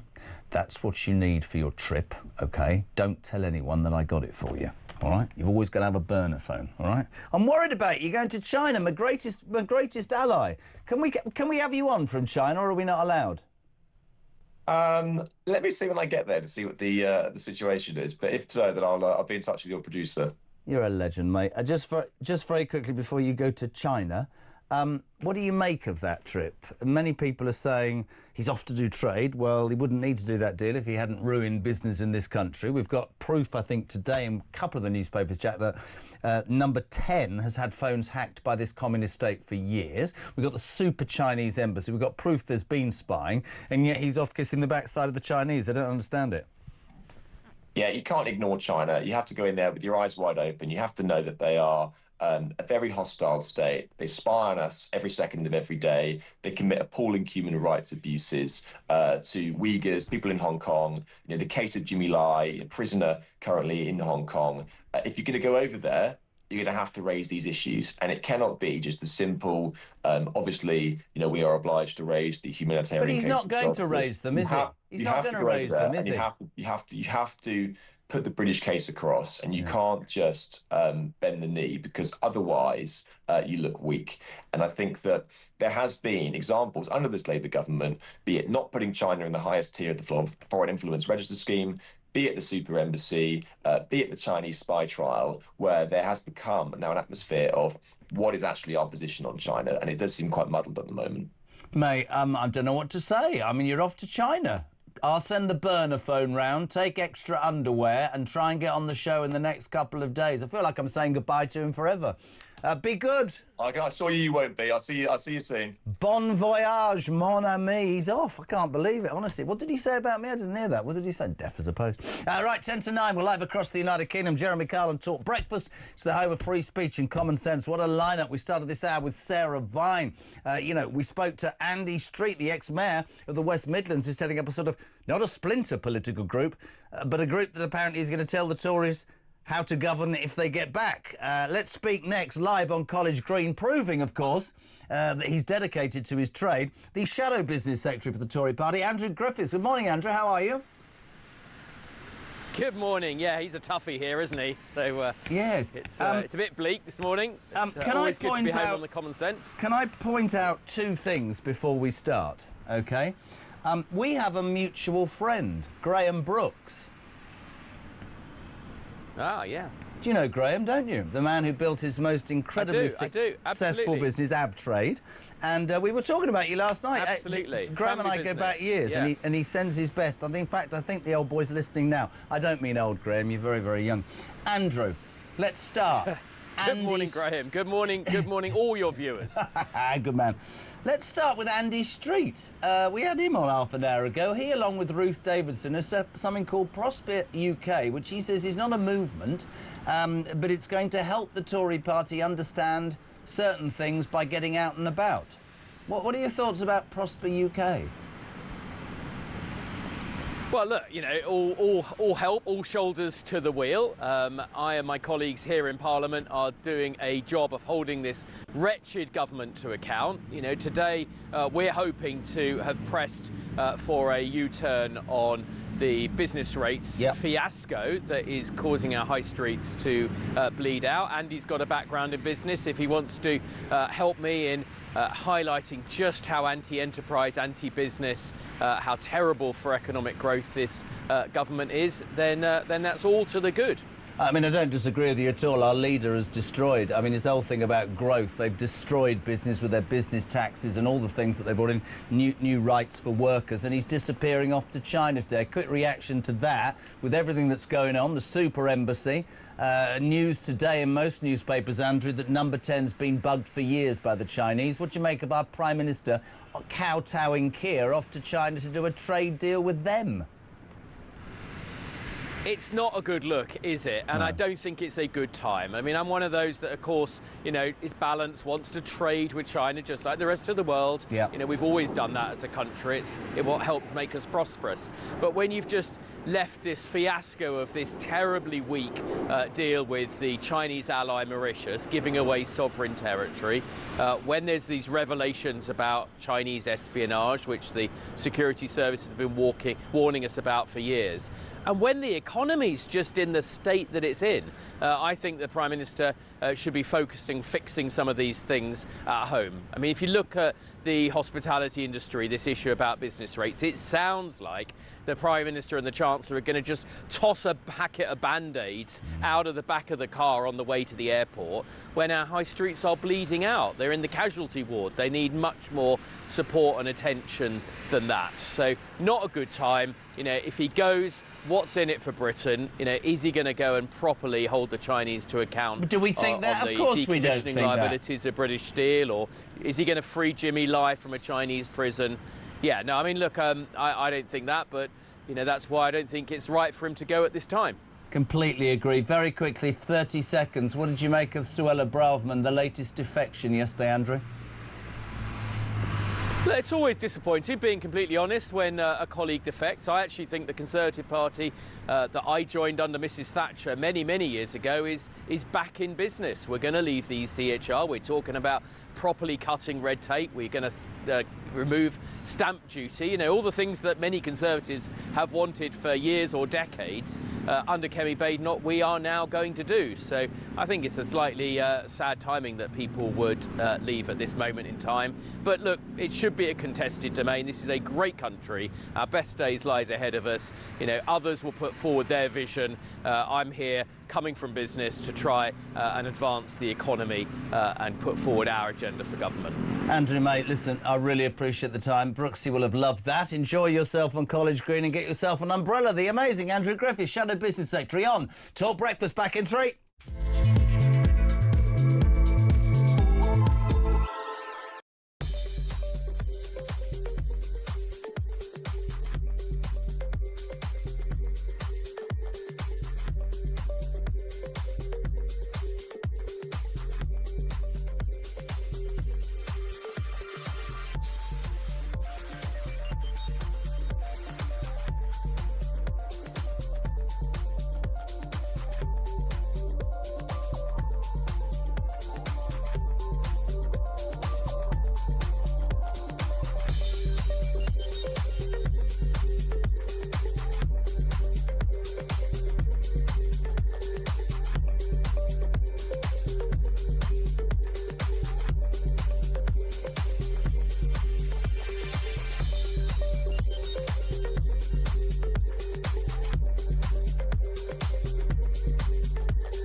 Across the UK, on DAB+, on YouTube, on your mobile, and on your side. This is Talk.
I come from a family that served 152 non-stop years of service in the United States Armed Forces. And when I was in the military, I went to a law enforcement training program, a SWAT officer school, where I was trained by the LAPD SWAT teams.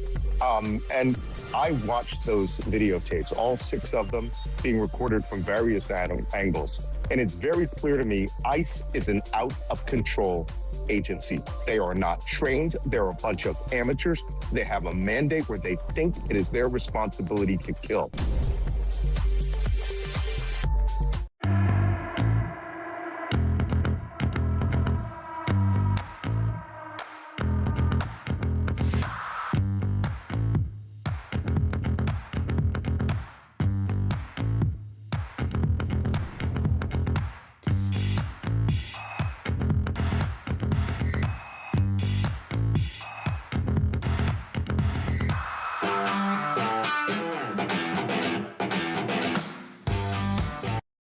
Across the UK, on DAB+, on YouTube, on your mobile, and on your side. This is Talk. Right, stand by, my friends. In the next hour, the chairman of Reform UK, Dr. David Bull, known to you as Bully, Nice bit of bully. He's here. You can ask David Bull anything. He's an ex-Talks presenter. He's brilliant. We love him. 0344 499 1000. Questions, calls or voice notes to David Bull, or your text on 87222. The news at 9, then a bit of bully ahead of that. Penny, good morning. Morning, Jezza. Penny from the New Forest. Just a quick one regarding Crowborough. What on earth is going to happen when all 600 end up there? Have a good show.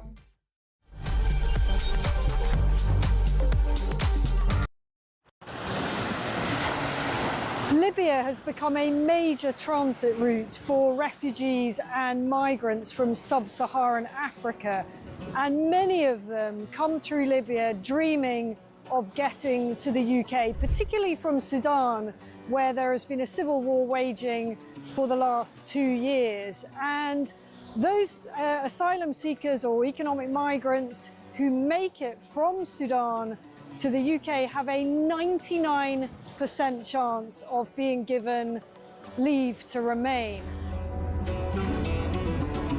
So I spent several hours talking to immigration chiefs here in Benghazi on the east side of Libya. The Libyan National Army has a very good grip on the immigration problem, albeit fighting against a huge crisis with limited resources.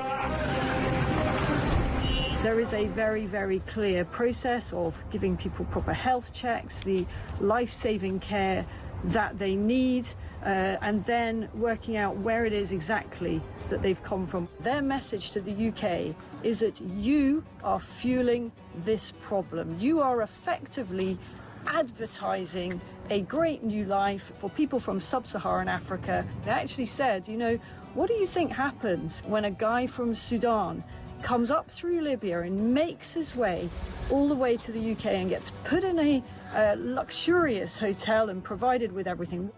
And make no mistake, it is a perilous journey. We see it from the end point. We see the channel crossing as the dangerous bit. But actually where these journeys begin is in the hot desert.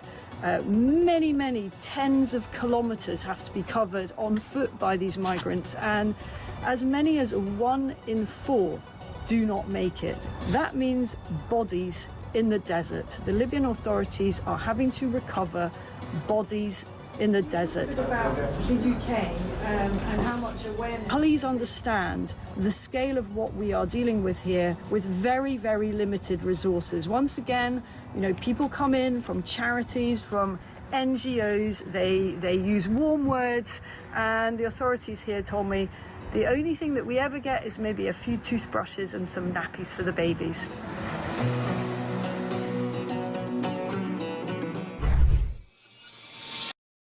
Across the UK, on DAB+, on YouTube, on your mobile, and on your side.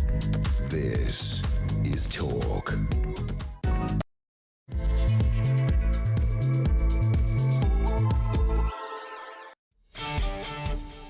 Good God, that's the moment where I run to the toilet, 57 yards, try and relieve myself as Christian comes out the same cubicle, running to a woman. The door didn't open, but I'm back here. Welcome back to Talk Breakfast. Just gone 9 o'clock. We're live across the United Kingdom. There are many things in this job that excite me, none more so than my next guest, but I'm not telling you why.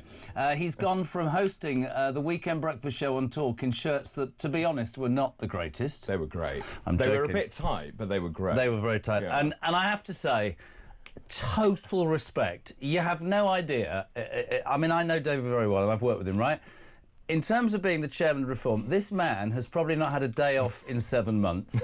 All the people that get all the credit, and you graft like a dog. Oh, don't that's you, very mate? sweet. It's You very do. sweet. Actually, it's so funny because I write a newsletter every Sunday that goes to 250,000 members, right?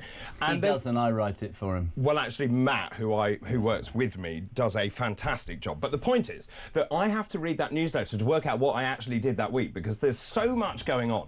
And just before I came here, I thought I'll look back to see what did I do last week. Well, of course, it all kicked off in Newark, didn't it? We did that massive rally, didn't we, with Rob Jenrick there, which, by the way, we turned around in about 24, 30 1,500 hours. people, one heckler, though, and that's all the press talked One about. heckler. It was freezing cold, utterly freezing Did you wear long cold. johns? I did not this time, but I have a pair or two. I know. What do you mean, you know? Anyway, so that was pretty cool. And the fact that 1,500 people came out in the cold and the wet and they wanted to see Robert and they wanted to see what we'd got to offer. And it's at those kind of moments I realised we are doing this so differently to the other political parties. So that was Monday. Yeah. And then, of course, fast forward, so much happened. I then went up to Scotland. I flew to Aberdeen. Aberdeen! Where I had a great time. I did a big event that night in Aberdeen. Then I went to Edinburgh. And then I did a lunch. Then I did a dinner. Wait for this. And then the next day, I did a lunch in Glenrothes, went back to... In a kilt?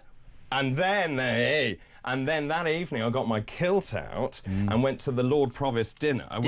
With Malcolm Offord. Did you? Yes. Wear anything underneath? No. Oh, God, here we go. Right, anyway. Well, I mean, I think it's only fair. You're not allowed to in Scotland. Now, what I will say is, and this is your show, peeps, you've got 40 minutes... You are happy to be asked anything. There are several things you won't... I mean, let's just nail this. This afternoon, Reform are going to announce their candidate to stand in the Denton and Gorton by-election, which is in Manchester. I worked there for a long time, doing the old show. Oh, yes, you did. Andy Burnham, a non-runner. There was much concern that if Andy Burnham had run, there would be a swing, but this seat is up for grabs. So that's right. And, of course, you see, Labour is an utter meltdown over this. It's really interesting, this, because if I'd been Keir Starmer, what would you do? The fact he's blocked Burnham... Damned if you do and damned if you don't. Well, he is a bit. But also, the fact he's blocked Burnham means 50 Labour MPs have come out to say this is unacceptable. You've got the NEC controlling the Labour Party. So I can see he's caught between a rock and a hard place. He was voting on the NEC. He was voting. He had the casting vote. No, he didn't have the casting vote. Shabana Mahmood did, and she abstained. Did you hear her before the thing going, I think Andy Burnham's a great politician? Then she abstains, and afterwards she goes, I think Keir Starmer's a great politician. She's on bleeding manoeuvres, isn't she? Well, they all are, aren't they? Yeah, they are. And even Wes Streeting, watch him. But I think, and I said this already, I don't think that Burnham expected Starmer. I think he expected Starmer to block him, but he stands anyway, so that he looks like a martyr, right? All of that stuff. Then you got Wes Streeting, and medically, you might disagree with me. I like Wes. I am disgusted by... I am beyond disgusted as a father about puberty blockers on 200 kids. I think it is an absolute disgrace on Wes Streeting, that 1,000,000%. And he's gone right down in my estimation. But let's be very clear about this. The Cass report was very clear. And in fact, last night I spoke at LSE and there was a trans woman there who laid into me for my stance on trans people, but it was totally misinterpreted, which is actually children need to be protected, and the Cass review was very clear on that, which is actually there should be no transitioning until you are over the age of 18, because obviously 8 these kids are. I know. Well, I mean, it's totally unacceptable. It's biologically and morally wrong. Children always look at their identity and they struggle with who they are. They're trying to find their way in the world. You know, boys dress as girls, girls dress as boys. It doesn't mean you're trans. The minute you start that medicalisation and sending people down that pathway of being trans, it's irreversible. You know, you're playing with hormones. You then go through life-changing surgery. And actually, having explained that last night, I think that ameliorated and pacified her. Right, good for you. Loads of questions. Can you confirm today if you are expecting more Tories to defect before May the 7th? Well, it's a great question. Look, I've been very clear, as you know, this is not the Tory Party 2.0. Now, the one thing, and I said this last week, 2 weeks ago when I was here, which is we have some brilliant people, and you've met them, you train them. We have some brilliant people, and they come from all walks of life. They could be carpenters, doctors, plumbers, electricians, nurses, whatever, it doesn't matter. But they're real people with real life experience. What we lack is people who understand how government works. And that is where people like Suella coming in, she's formidable, you know, former Attorney General, former Home Secretary, she knows how Cabinet works. Danny Kruger also knows how that works, and that's why he's head of preparing for government. Now, in terms of, we will accept people who subscribe to our values, who are on the same page as us, and that goes across the political spectrum. And you know that. So at that training, we met lots of former Labour councillors who said, I can no longer support the Labour Party, I support Reform UK. I mean, that would be my next question. Can we ask you to confirm, because it was going to happen and didn't? Do you imagine or believe a Labour defection will happen soon? Yes. You do? I do. I just want to be crystal clear about something for honest reasons, and I've done it every time I do. You're talking about 2 weeks ago when, as a paid presenter, I helped train 200 candidates. Very well. I'm also going to continue doing this. Are you? Every Not Wednesday if I have my for way. the next 3 years. So Right. yes, but that's just as a, but we put them under pressure, and I have to say, and this is really important to me. I get that there needs to be experience, but the balance is really important. It is, and you will find a lot of people who will say, OK, right, but please don't become, hear me out, a retirement home for anybody who Agreed. goes, I must save my arse by going there before Agreed. May the 7th, and put your faith in a lot of people who we met, we picked, who will be good, but you need that balance. You do, and absolutely. that's the hard job, right? So I think one of the things, and remember, of course, I was a Conservative Party candidate about 100 years ago. It was 100 years But ago. it was at least 100 years ago. But the fact is, the Conservative Party no longer knows what it is to be Conservative. Absolutely. It is not one party, it is 5 different parties. You've got Conservative Growth Group. Prosper UK today. Well, that's a bunch of wet liberals, isn't it? That's the problem. He was wet, Andy Street, was stood in the middle of College Green. Well, you've got all this... Well, I'm sorry, he was. No umbrella. Only had an umbrella. But you've got... So the thing is, I think the Conservative Party that you and I grew up with has been infiltrated by a bunch of wet liberals. And so they no longer know what they stand for. Now, Reform UK is very clear. Everything is underpinned by those values of family, community and Conservative country. values. So that's... But I'll give this to you. As the chairman of Reform, my argument's really simple. If 17 million people can feel that a party's values have left them and they have been reincarnated under Reform and those people have moved, why can't politicians, whether they're experienced or not, realise that what they signed up for, what they were elected for, is no longer what the mantra of that party is, which is why they have moved to Reform as well. I think that's a perfectly relevant point. So, Suella, that speech she gave yesterday was incredible. No notes. I thought that was amazing, actually, and she spoke from the heart. It was clearly emotive for her. She says, I feel like I've come home because I believe a better future is possible for us. Now, this is interesting because she said, I've been politically homeless for the best part of 2 years. I've not had confidence in the Conservative Party. She goes on to talk about the fact is that immigration is out of control. Public services is on its knees. And she tried internally to get them to change. And what she also said was, in public, the Tories pay lip service to the fact they're going to actually do something about it, but then behind closed doors they will not leave the European Convention on Human Rights. She said that. What did you make of you're the chairman of Reform. What would you do if your party had released a statement yesterday accusing one of the other candidates of having mental health problems? I thought that was appalling. I would be horrified. She's the Attorney General. She should sue. Well, and also they weaponised it, and it was a pathetic attempt. And one of the things that, as you know, I'm very keen on, you never play the man, you play the ball. And what they did was, I think, abhorrent. It also sort of, I think it undermines those people with mental health problems. They know it was really ill-advised. They retracted it. They tried to put another statement out saying, oh, that was a draft copy. But somebody told me the leadership had never seen it. And then you ask yourself, apparently last week Robert Gent was accused of leaving stuff around, and now this. Maybe they're not as organised. Here's a question. Yes. Please put this to Dr. Bull, says Pete Johnson.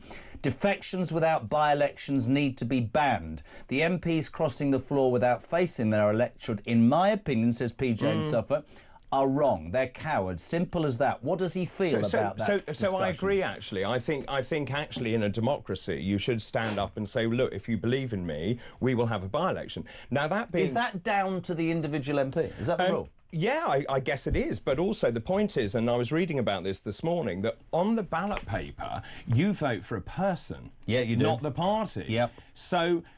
look, we will have elections whenever Starmer can be bothered to have them, but obviously they're in turmoil. The Tories are in absolute chaos. Do you think that those people that have defected, let's cut to the chase, would win those seats as Reform candidates if they were... The polling would say I do. Well, look at Lee Anderson, for example. He's a very good example. He was our first MP, but actually I do think so, because... can I just mention Gorton and Denton? So this is really interesting. If Andy Burnham didn't stand, which is now where we are, these predictions, and we're in Purdah, I'm just reporting this, so shows that Reform would win with 36% of the vote. Now, if Burnham had stood, we wouldn't win. And actually, Burnham would win at 49%. So that why did they ban him? Because Starmer doesn't want Burnham anywhere near him and the top job. But that shows he is putting himself before party. Doesn't it? Yeah, of course he is. Can you ask Dr. David whether, irrespective of what Nigel says now, will Reform do what is best for the country to get rid of Labour and coalesce with the Tories, even if it means a deal in certain constituencies? Terry and Birmingham, and it won't go away, Dave. I know it won't. Away. So look, you and I, well, I worked here at the time, didn't I? You know, the fact is that we stood down at the last general election for... before that, actually, for Boris Johnson, if you remember, and we gave him an 80-seat majority, and the whole point was get Brexit done. It was an oven-ready deal. Well, it had never been near an oven, and it wasn't ready, and it wasn't a deal. But the point is that we now feel that we are winning so well in the polls, so the latest poll puts us at 32%. That would give us 450 members of Parliament. So do we need to do a deal?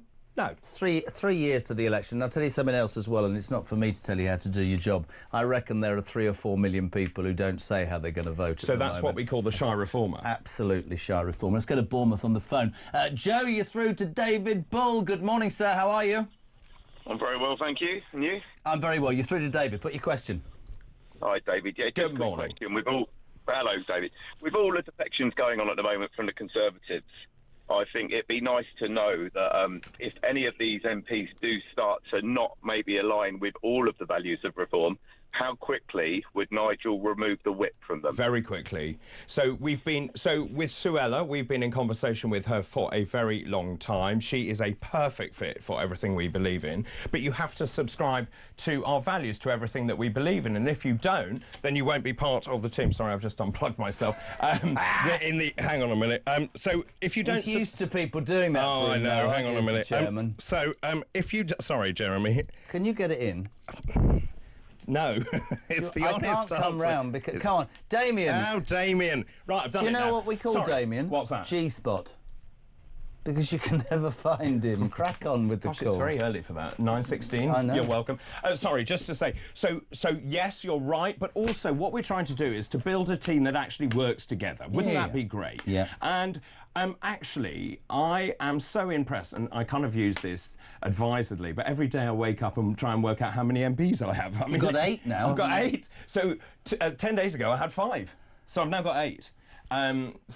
We're growing very quickly, but again, like having run a company, you have to make sure we grow slowly and progressively and not too quickly. Joe, thank you for your call. It is a real balance. Let's go to Slough. Loads of people wanting to talk to David Bull. 0344 499 1000. Your chance to put your question to the chairman of Reform UK. 87222 on the text. Gordon in Slough, you're through to David Bull. Good morning. Morning to you, and thank you for taking my call. Good morning, Dr. David. I simply want to ask you, thinking about the next election, why should I now consider voting for reform when, in my humble opinion, the brand is now tainted by influx of politicians who I wouldn't trust under the previous government because of what they've done to the country? Sure, I get that. I totally get that. That brand now. But what I would say to you is the leadership and the ideology hasn't changed. So, as you know, Richard stayed true to the party. He was leader, I was deputy leader. We went through with continuing to campaign. Even Nigel left and we were polling at 2-3%. We got it to 8-9%, 12-13%. And then, of course, Nigel coming back has put a rocket under it and we're now at 32%. What I would say to you is that if I didn't believe and subscribe to our values and our core beliefs of family, community, country and everything that we want to do, I wouldn't do it. And I've said to Jezza many times, I don't need to do this. I really don't need to do this. Absolutely. And I do wonder what I'm doing sometimes. But I mentioned this... It's because you believe in it. I believe in it, but it's more fundamental, which is... And I said this at the LSE last night. I actually think this is the last chance saloon to save a once great country. And I don't say that lightly. I really don't say that lightly. Oh, I think we are... At a seminal moment in the history of the United Kingdom. And you talk about, Gordon, you know, that there's a uniparty and people will say, is he taking too many people from here? He hasn't got enough experience. Reform ain't going to get everything right. I crave and I'll be honest with you, Gordon, right? I crave as a voter, a politician, which is why it annoys some people. I play tribute to Trump sometimes, because what Trump does, he stands up, he says, this is what I'm going to do, vote for me, I'm flawed, and I'll do what you're going to do. And he takes a bit of backlash. And I think politicians in the past have pretended to be far too squeaky clean, and I think it's a lie. And that's about Nigel. And Suella referenced this, which is Nigel has never changed in his beliefs. Message. He has been consistent the whole way through. I have said repeatedly, he's the best political orator I have ever met. He has actually very firm beliefs in structure in terms of what he believes in. He and I see eye to eye on everything, pretty much everything. We do disagree, obviously, sometimes. But the point is that I think we've been very, very clear on the direction of travel. As we go into these elections on May the 7th, and these are big elections in Scotland and Wales, and also 32 London boroughs, other elections around the country. As our manifestos come out, which will come out very shortly, you will see that nothing has changed in terms of the direction of this country. We have to put Britain top, front and centre. Gordon, thank you. Let's go. Sally, this is really interesting. Can you ask David if they plan to deport all illegal migrants, and does that include those in HMOs? If so, are Reform concerned, looking at America, about serious backlash and demonstrations? Great question from Sally. It's a great question. Of course, it's how it's done, isn't it? You know, we are very clear under Operation Restoring Justice. If you come here illegally, you will be detained and you will be deported. You cannot come to this country, throw your passport in the sea and expect us to pay for you. Now, yesterday I launched the Veterans for Reform. Yeah. It was a really humbling event. We had 1,000 veterans there, people who had served this country. I talked about the fact you see so many veterans who are homeless and alcohol dependent and drug dependent, and many of my friends who left the forces turned to drugs and alcohol and all sorts. Because of what they've seen. Well, not only that, but they deserves respect. But they and lose support. structure. Yeah. And that is what the military are so brilliant at. Yep. You have structure and uniformity, and you know exactly what you're doing. The minute you're left to your own devices, you're absolutely left alone, and they feel very rudderless. If I was to tell you we spend on housing for veterans 0.3% of what we spend on illegal migrants, I think people around the country will choke on their cornflakes. I just think it's utterly, utterly appalling, and I've said it until I am blue in the face. I think if you don that uniform for your country, male or female, the very least you should expect is to be looked after in your time of need by the very people who you've gone out of your way to build a future for. To then be kicked in the balls that hard, I agree, that you're looking after people to the I've told the story every week. I walk into the town, indoors sends me shopping. There's a bloke, he's got the same sign every week, 14 years, and he's been kicked out of his accommodation for illegal migrants. I always buy him he always says, can I have a Mars bar? It makes me laugh. But it's disgusting. It is disgusting. I'm happy to pay my taxes for that 14-year veteran to be in a hotel, I agree. Not a migrant. To the voice note. Just going back to... So in terms of that, we have to put, I believe, veterans first, and illegal migrants should not be in this country, and we are very clear. But the only way we can do what we want to do is to leave the European Convention on Human Rights. And that was the point that Suella made. The Tories are now... Do you remember? They've been in office for however long? 14 years. 14 years. They did not want to leave the European Convention on Human Rights. And now I see Chris Philp saying, oh, we're going to leave the European Convention on Human Rights. Well, if you actually believe that, why didn't you do it when you were in office? Couldn't agree more on the voice note. Trevor for David Bull, good morning. Good morning, Jeremy. Could you ask Dr. Bull, how does he sleep at night? And I mean that in a most sincere way. With all that rushing around and non-stop, how do you actually get time to actually rest? I saw him in London the other Friday. Absolutely wonderful. That's Trevor in Harrow. So nice. That's really actually very touching. Thank you. Because he believes in it, mate. And he'll sleep in tired. He can't sleep in 3.5 years because you've been running the... Well, no, I am really tired. You know that. You can see it. But I came back, I think, on the 2nd of January. I've not had a single day off. It's been absolutely crazy. And so I'm all over the country. I spoke last night. I'm speaking again tonight in Redbridge. It just never stops. But, as I keep saying, it's really important. But in terms of downtime, I've lost all my friends. I don't get... So this is really interesting. This is really sad. I don't get invited out anymore because my friends think I'm dead, basically. But that is something... But when we, like last weekend when we worked, by 9 o'clock at night, it was just so that everybody was going to bed. Well, you said we were going for dinner and then you blew me out and you were like, I'm too tired. Well, it was 9 o'clock. And I was like, you're a lightweight. There you go. You should be a politician. I so miss David at the weekends on talk. Well, the work he's doing now is much more important. This is anonymous. Jeremy, question for Dr. David Bull, if I may. How much authority do Reform councillors have when elected? To what extent are they able to influence and control local issues that affect people in their constituencies? Oh, it's a brilliant question. It is. So our councillors went in and they were elected, and then they have to fight with the executive of that council. We've seen that with George, our youngest leader.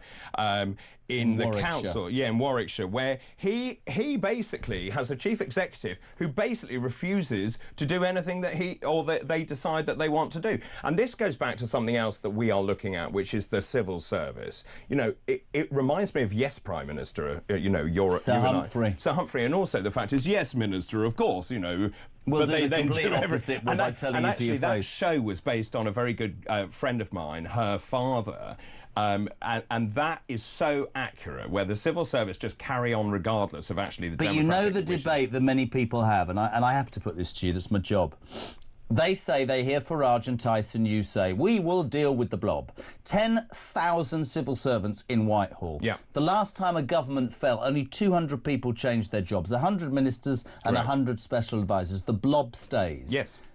How a reform, my question actually, how a reform going to be different from every past government and put these buggers in their place? So you have to remember, and I've had a lot of civil servants coming up to me anonymously to say you are so right about Really? Yeah, you're so right. I sit at my desk and I have nothing to do. So that is what they're telling us. So, excuse me, we have lots of informants coming forward about best practice and so on. So we'll do a number of things. We have said we will remove 60,000 civil servants immediately overnight, but the other thing is there are some brilliant civil servants. Of course. And I want to be very clear about that. We're not waging war on civil servants per se, but what we do want is the best and the brightest. So what we want to do is then to ring fence a pot which will go to those people who perform the best. So we have to pay civil servants properly. It's gonna be a big job. We will, so we're going to put aside millions of pounds, which we will then divvy out based on performance-related Where are you pay. going to get? Oh, I tell you where you could get that from. You could get 16 billion of that from what we've given to the Bleed and Chagos Islands, which won't happen now. Trump. Now you know how this works. We've got Melanie and Cardiff lined up. We've got loads. We've got to go to a break. Okay. Yes. I'm off for I a love week. the way you're telling me this like I don't know. Well, I'll tell you what. You throw to the break then. I'm back in 3. Well, Jeremy Carl, it's been marvellous to see you. Thank you very much. This is Weekend Breakfast. Good morning.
These are hard decisions, and Suella has been a long-standing member of the Conservative Party, Minister and Home Secretary under it. But like me, she's chosen to put party loyalty to one side and put country first, because we both believe that this is the only way in which we'll be able to fix this country, ensure that we get rid of Keir Starmer and this failing Labour government, and actually do the things that she and I have been campaigning on for so long. Stop the votes, ensure we have a sensible migration system, protect our veterans from vexatious lawsuits.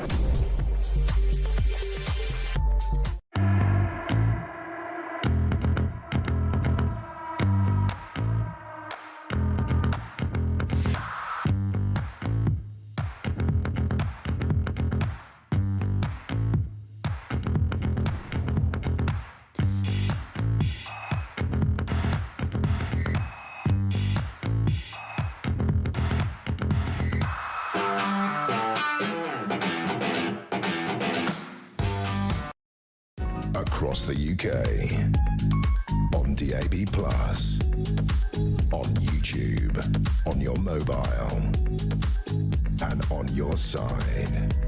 This is Talk.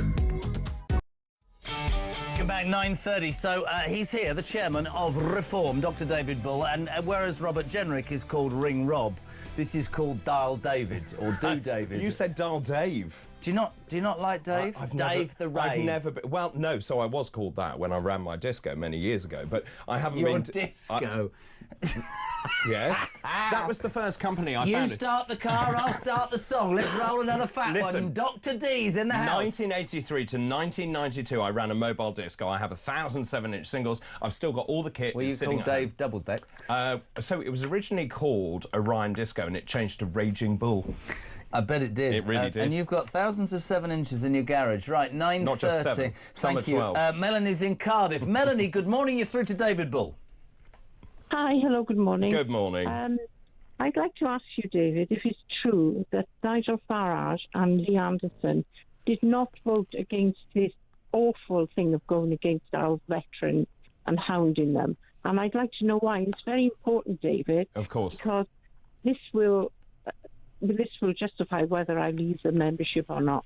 So Nigel was really clear about this yesterday. I actually don't know how they voted, and I'm being honest about exactly how Nigel they Farage voted. didn't vote, and Robert Jenrick didn't Was he vote. in the I brought chamber this for that? up with Jenrick. Okay. Yeah. But yesterday we They made weren't it there. very clear at the Veterans event that under a Reform UK administration there will be no prosecutions of any veteran, because obviously people who... Is she happy? See, the thing is, people fought for this country. They followed orders.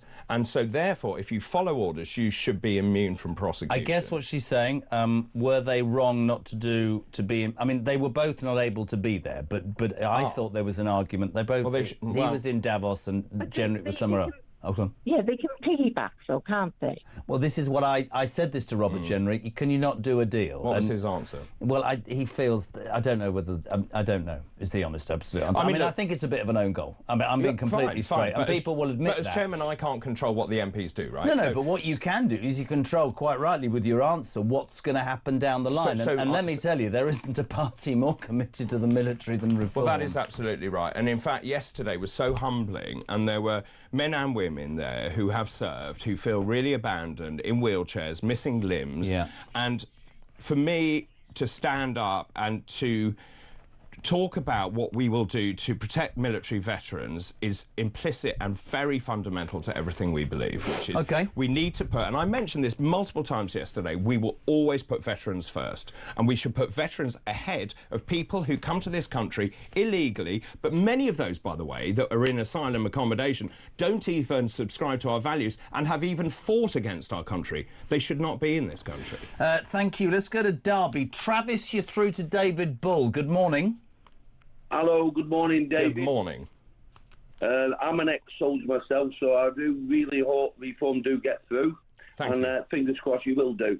I've got a very simple question for you, really, David, is with Reform having no peers or peerages in the House of Lords, how do you propose to get all these laws, what you want to, through the government? Because at the moment you've got absolutely nobody there. That's right. Well, that's right. And of course Malcolm Offord, Lord Offord, has renounced his title so that he can lead Reform UK Scotland. You're right. I mean, if nothing else, it shows the House of Lords needs desperate reform, and I use that word advisedly. So they could technically block a Reform government's policies? I mean, I think... Yeah, in theory they can, but of course you can force it through with the Parliament Act if you have to. But the point is, yes, you need representation in the House of Lords. But the thing is, my understanding of parliamentary procedure is the higher we do and the more MPs we have, then you have more skin in the game, and therefore you're more likely to get people in the House of Lords. But actually, you make a brilliant point. We are an insurgent party. This party, and I keep saying this, but I think it's true, was founded in my house in Suffolk in 2020. So we are 6 years old. We are against two monolithic parties that have been around for 200 years. So just to pick up on something you said earlier, we have made mistakes. I know we have. Yeah, and it's important to call them out. But yeah, sure. Absolutely. But we've made mistakes. We've learnt from them. We're going forward. But at least we're honest and say, look, we've made some mistakes. You know, when I look back, are there?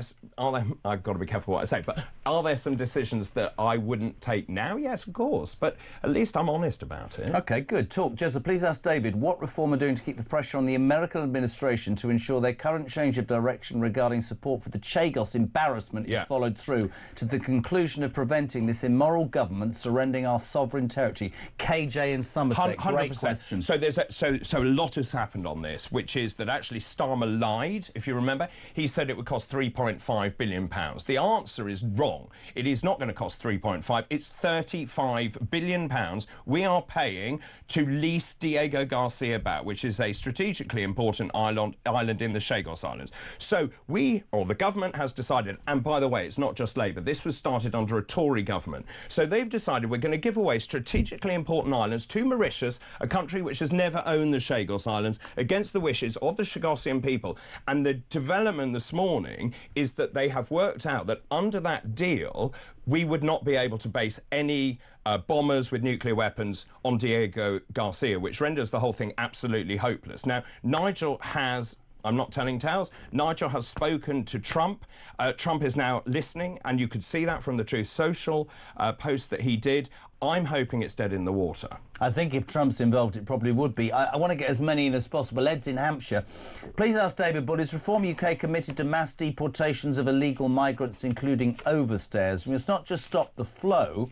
We must surely evict all of those who have previously been brought across by our own border fast, 100%. The RNLI. So the answer is very, very easy, 100%. In the first term, we believe we can remove 600,000 people who are here illegally. Let me just look at that as well. So there's something else going on, which is in terms of legal migration, which is that Boris Johnson imported 3.5 million people who actually we don't need in this country. Low-skilled. Half of those people have never worked. Many of those people are in low-skilled jobs. I want British people to have British jobs. So these people should not be in this country. We need to raise the criteria, but we've also said we will abolish indefinite leave to remain. So of those 3.5 million, 1 million are about to get indefinite leave to remain. What does that mean? It means you get benefits, you can use the NHS. You haven't contributed to this country. That is wrong, and we are going to stop that.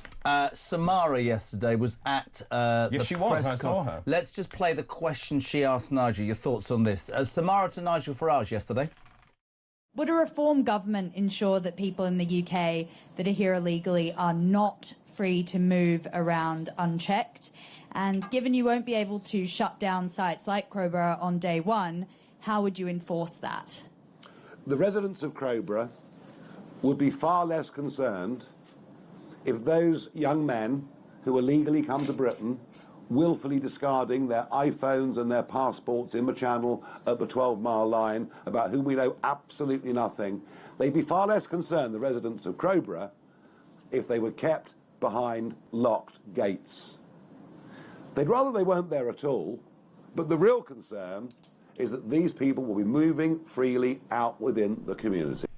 David? Well, he's right, isn't he? I mean, the fact is that at the moment, the pull factor is enormous. So you essentially say, right, you can come here illegally, chuck your passport in the sea. We then house you. We give you food and board and lodgings. You can go and do yoga lessons. You can go and do whatever else we're providing. Pilates. And I'll bring it back. The veterans get absolutely nothing. We've got 1 million 18 to 25-year-olds not in education, employment or training. All the money is going into illegal migrant accommodation. Now, I'll tell you what, Nigel's right. If you say you're in a secure unit, we will process you very quickly, give you an answer, no right of appeal. Our decision is... Is that going to be policy, though? We've had hundreds of people this morning saying, can you confirm Reform would lock up asylum seekers awaiting processing? So the policy has not been released, but it seems a very pragmatic answer to me. OK, fair enough. As much as you get. Let's go to South Wales, which is always brave. Andrew, you're through to David Bull. Hi, Jeremy. Can you hear me? I can indeed. You're through to David Bull, Andrew. Thank you for your call. It's okay. I just wanted to say to Dave, I think yesterday was the tipping point for Reform. Do you? Like, to see Suella, she was so passionate. It was like she had a second lease of life. It was like... And, like, watching it, I've always been a fan of Suella. And in the last week, you've had Robert Jenrick, you've had Suella Braverman, and now it looks like... Before, you kind of looked like a protest party, but I think with the last couple of defectors, I think it actually becoming the real deal. And it almost looks now that you've got a cabinet that could basically blow Labour and Conservatives apart as it is. Well, thank you. My question to you is obviously now people are going to say you're the Tories 2.0. Yeah. But to be honest, I mean, we didn't leave the Conservatives. The Conservatives left us. If the Tories had stayed like they were under Thatcher, I don't think reform would exist. But we need a centre-right party because at the moment the country's going to the dogs. Well, can I just jump in about Wales? We're polling incredibly well in Wales, about 28%. And in Caerphilly, as you know, in the Caerphilly by-election, we should have won that, actually. We came out of nowhere. We should have won that. But there was so much tactical voting. And the annoyance for me, and you may remember this, a poll was released on the eve of that vote, and then we saw massive tactical voting. So that's in Wales. So we're doing very well in Wales. I've just come back from Scotland. We are polling at 23, 24% in Scotland. We are now the second party in Scotland. So it's a two-horse race now between us and the SNP. What I said to the students last night at LSE is, and someone mentioned it, or you mentioned, I think you mentioned it at the beginning of this call, to say this is the inflection point. I think we're now at the tipping point where actually everything changes, because we have a lot of shy reformers.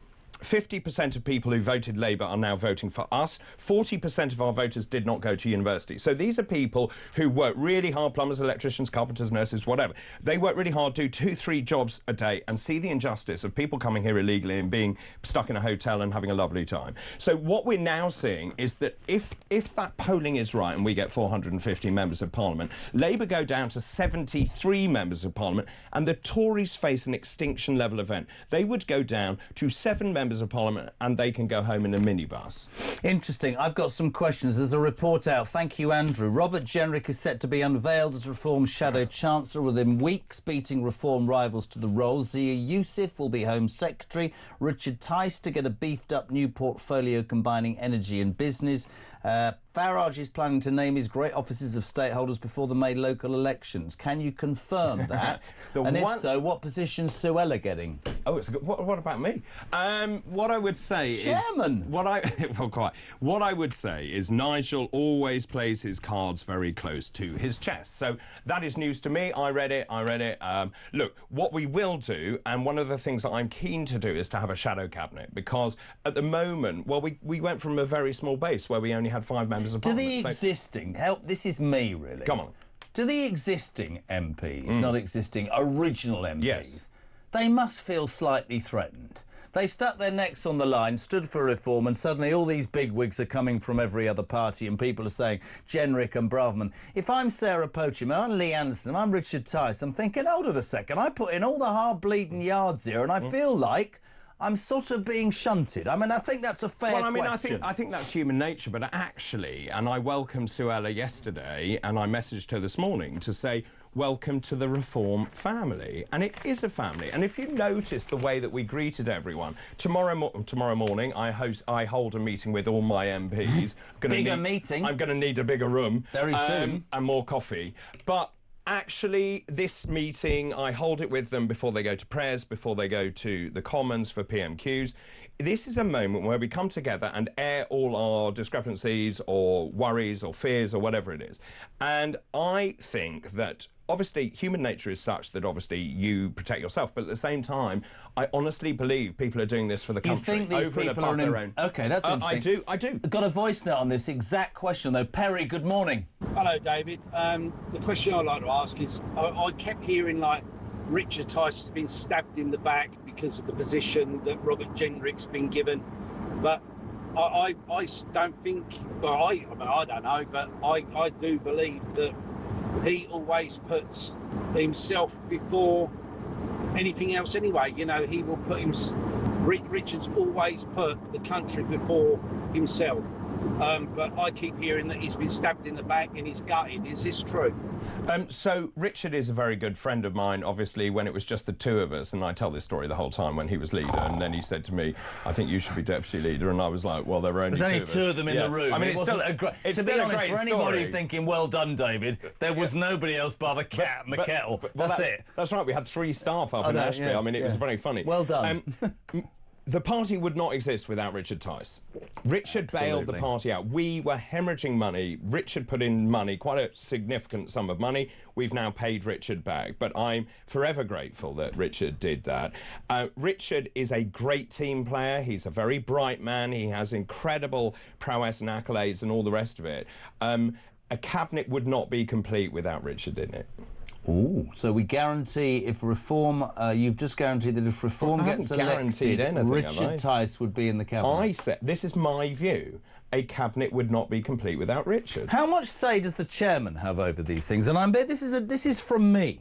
Nigel, obviously, we know. Christian used to work with him, keeps his cards close to his chest. But you are probably the one that he tells everything.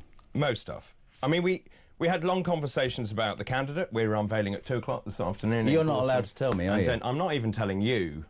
But I've asked. But listen, we'll be people might not like this.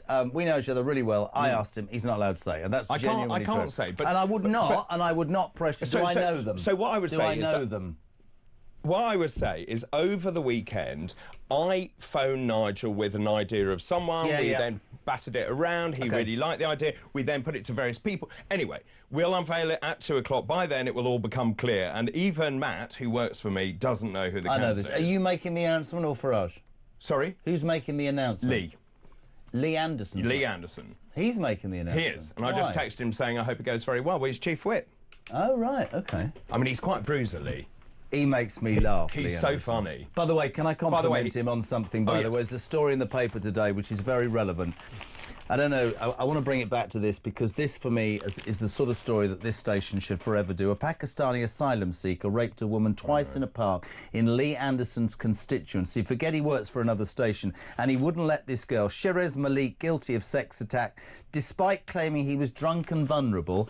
And the judge, whose name I've lost the name, but anyway, this judge said, I think I shouldn't tell the jury that he's an asylum seeker because they'll refuse to name him because it would judge him badly. A man who raped a woman twice. Well, he blew it out the water and the guy's got put in jail. Well, and that, by the way, for all the pontificating, is the sorts of things that need to happen in the United Kingdom. So the one thing I would say about all of us is that we're not afraid to voice our opinions, that we're doing this for the right reason. Lee's great. I mean, I have never known anyone to have such brief WhatsApp messages back to me, like 1 or 2 words. Oh, really? Yes. Oh, yeah. No. He's not a man for a chat. No. But he knows exactly what he wants. And Lee is chief whip because, as with any party or family, when you have disagreements, there are times when you have to come together, and that's the family line. So, 2 o'clock this afternoon, the candidate... Look at his face. God. The candidate for Gorton and Denton will be announced by Reform. Yes. As you sit here, no deal with the Tories. No. There might be other defections. Why would we do that? There might be other defections.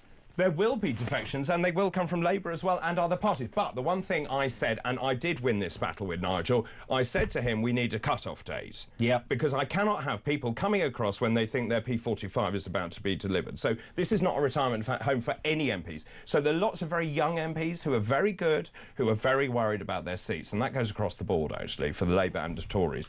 But so we have said that May the 7th is the cut-off date. Listen, we know how busy you are. It's so grateful for you coming in. David Budd is the chairman of Reform UK, and his new feature, which every week is going to be... Honestly, it's every week now, is it? Every other week, Christian's come up with this Dial David. Well, that's so nice. Is it Ring Rob, Dial Dave? Mate, thank you so much. My mum might ring in, actually. She never speaks to me. She rings me every morning. We'll obviously talk about who the candidate was. We'll get a reaction tomorrow, but thank you so much indeed. Before the news at 10 and before Julia Hartley-Brewer, a Labour MP who has already spoken out against Starmer. He had a fantastic chat with Julie yesterday. I want an update. Labour for Kingston upon Hull East. Carl Turner next on Talk Breakfast.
across the UK.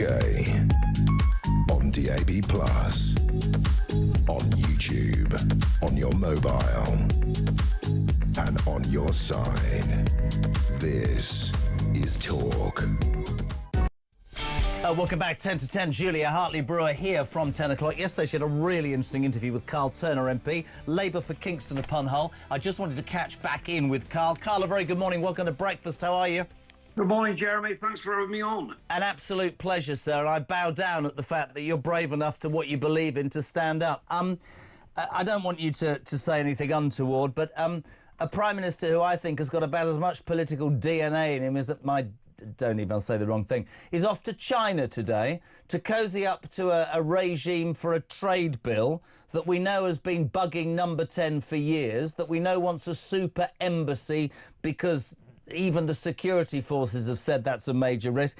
Your leader, to me, needs to get his arse back in England and deal with the issues that are affecting British people politically and domestically, doesn't he?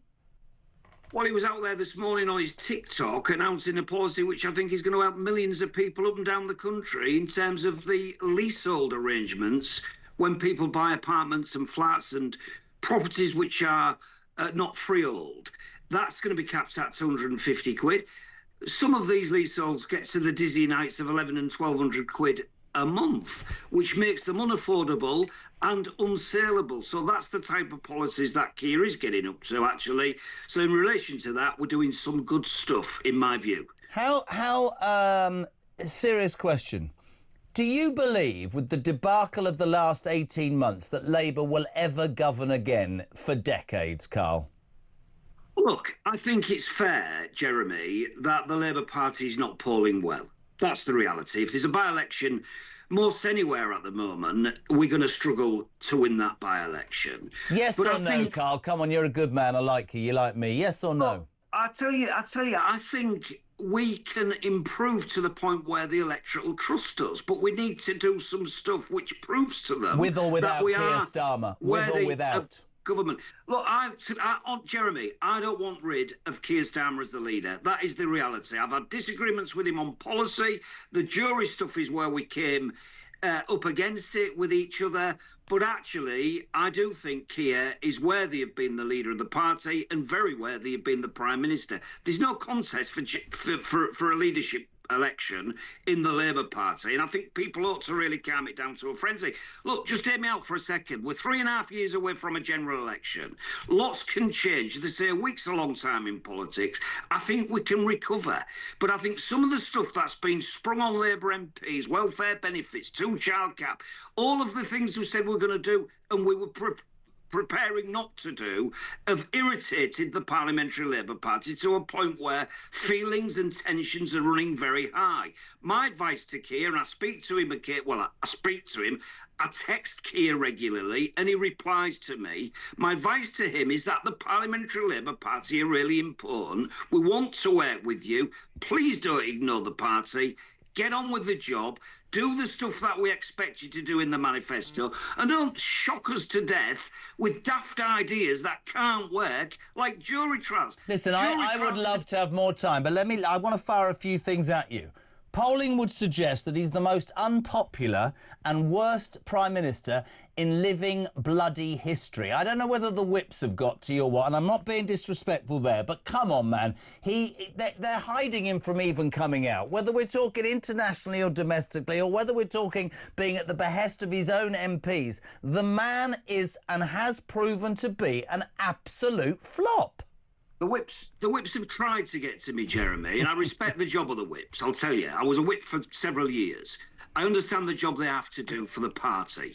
But look, when it's a policy issue which is irritating to people like me who know plenty about the criminal justice system, you have to speak out. He's unpopular. Yes, he is unpopular. But look, I think the country is impatient for change. We're in a 24/7 hour social media society which didn't exist many years ago. But you started this by saying our own Prime Minister's busy on TikTok. Shouldn't he be actually meeting his own MPs and meeting people out in the country? That is a very good point, Jeremy, actually, because we have to communicate through such things as social media nowadays in a way that never existed. So people expect instant happiness and things take time. You pull a lever in government, nothing happens. We've had it with the previous Tory government. I'm not being party political. Priti Patel goes and asks a civil servant to do a job that she is elected as a Home Secretary. Oh, listen, I've got no time for them. I've got three. And the reality is, the things don't get done. So we are up against it in many respects. We've got three quick questions, and I want you on again because you're bloody brilliant, Carl Turner. Three things. First thing, John McTiernan was asked this question yesterday. His response nearly blew my mind. Can you name one good thing the Labour government's achieved in 18 months? He said bus fares. Well, look, I think the thing we talked about this morning, leaseholds. I think free breakfast clubs for kids who are going to school hungry. I think that's a good policy. I think minimum wage going up. I think the Employment Rights Act, which changes the lives of millions of people in the country. Do you know, the vast majority of people get up in the morning and go to graft. That's our country. People go and work hard. They are going to be protected for the first time in decades under this Labour government's legislation for employment rights. Second that question. is a great thing. Are you the man that Nigel Farage is on the verge of announcing as a defector from the Labour Party to reform, Carl Turner? I go to bed on a night. I can't stand them, the Tories included. I get up in the middle of the night if I'm unfortunate enough to need to the toilet. I remind myself how much I can't stand them. And when I get up in the morning, I remind myself again that I can't stand them even more than when I went to bed. Absolutely categorically, not a chance in hell would I join the Tories, Reform, the Greens, the Lib Dems, or any other party. I'm born Labour, I'll die Labour, Jeremy, I promise you that. I've got to let you go. Final question very quickly. Will you text Starmer and ask him to come on this show, yes or no? I've texted him this morning. I suspect if I text him again when he's going to China... Yes or no for me? I've got to go. Will you text him for me? No. Brilliant. See you soon. Take care. This is Talk Breakfast.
I have a message tonight for the incredible people of Greenland. And if you choose, we welcome you into the United States of America. That is why I said the use of tariffs against allies is completely wrong. You know, the fact that they had a boat land there 500 years ago doesn't mean that they own the land. We're not going to have Russia or China occupy Greenland. So we're going to be doing something with Greenland either the nice way or the more difficult way. Any decision about the future status of Greenland belongs to the people of Greenland and the Kingdom of Denmark alone.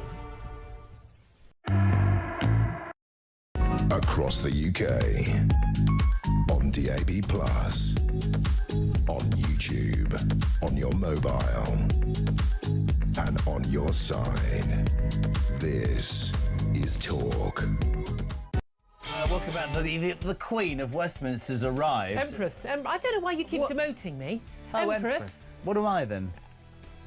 Okay, can't say on I'll can't say fill on the live bath radio. with asp's milk and rub your back, Empress. Oh, so needing therapy now. Right, what you got? You got a minute? We're going to talk about Suella Braverman.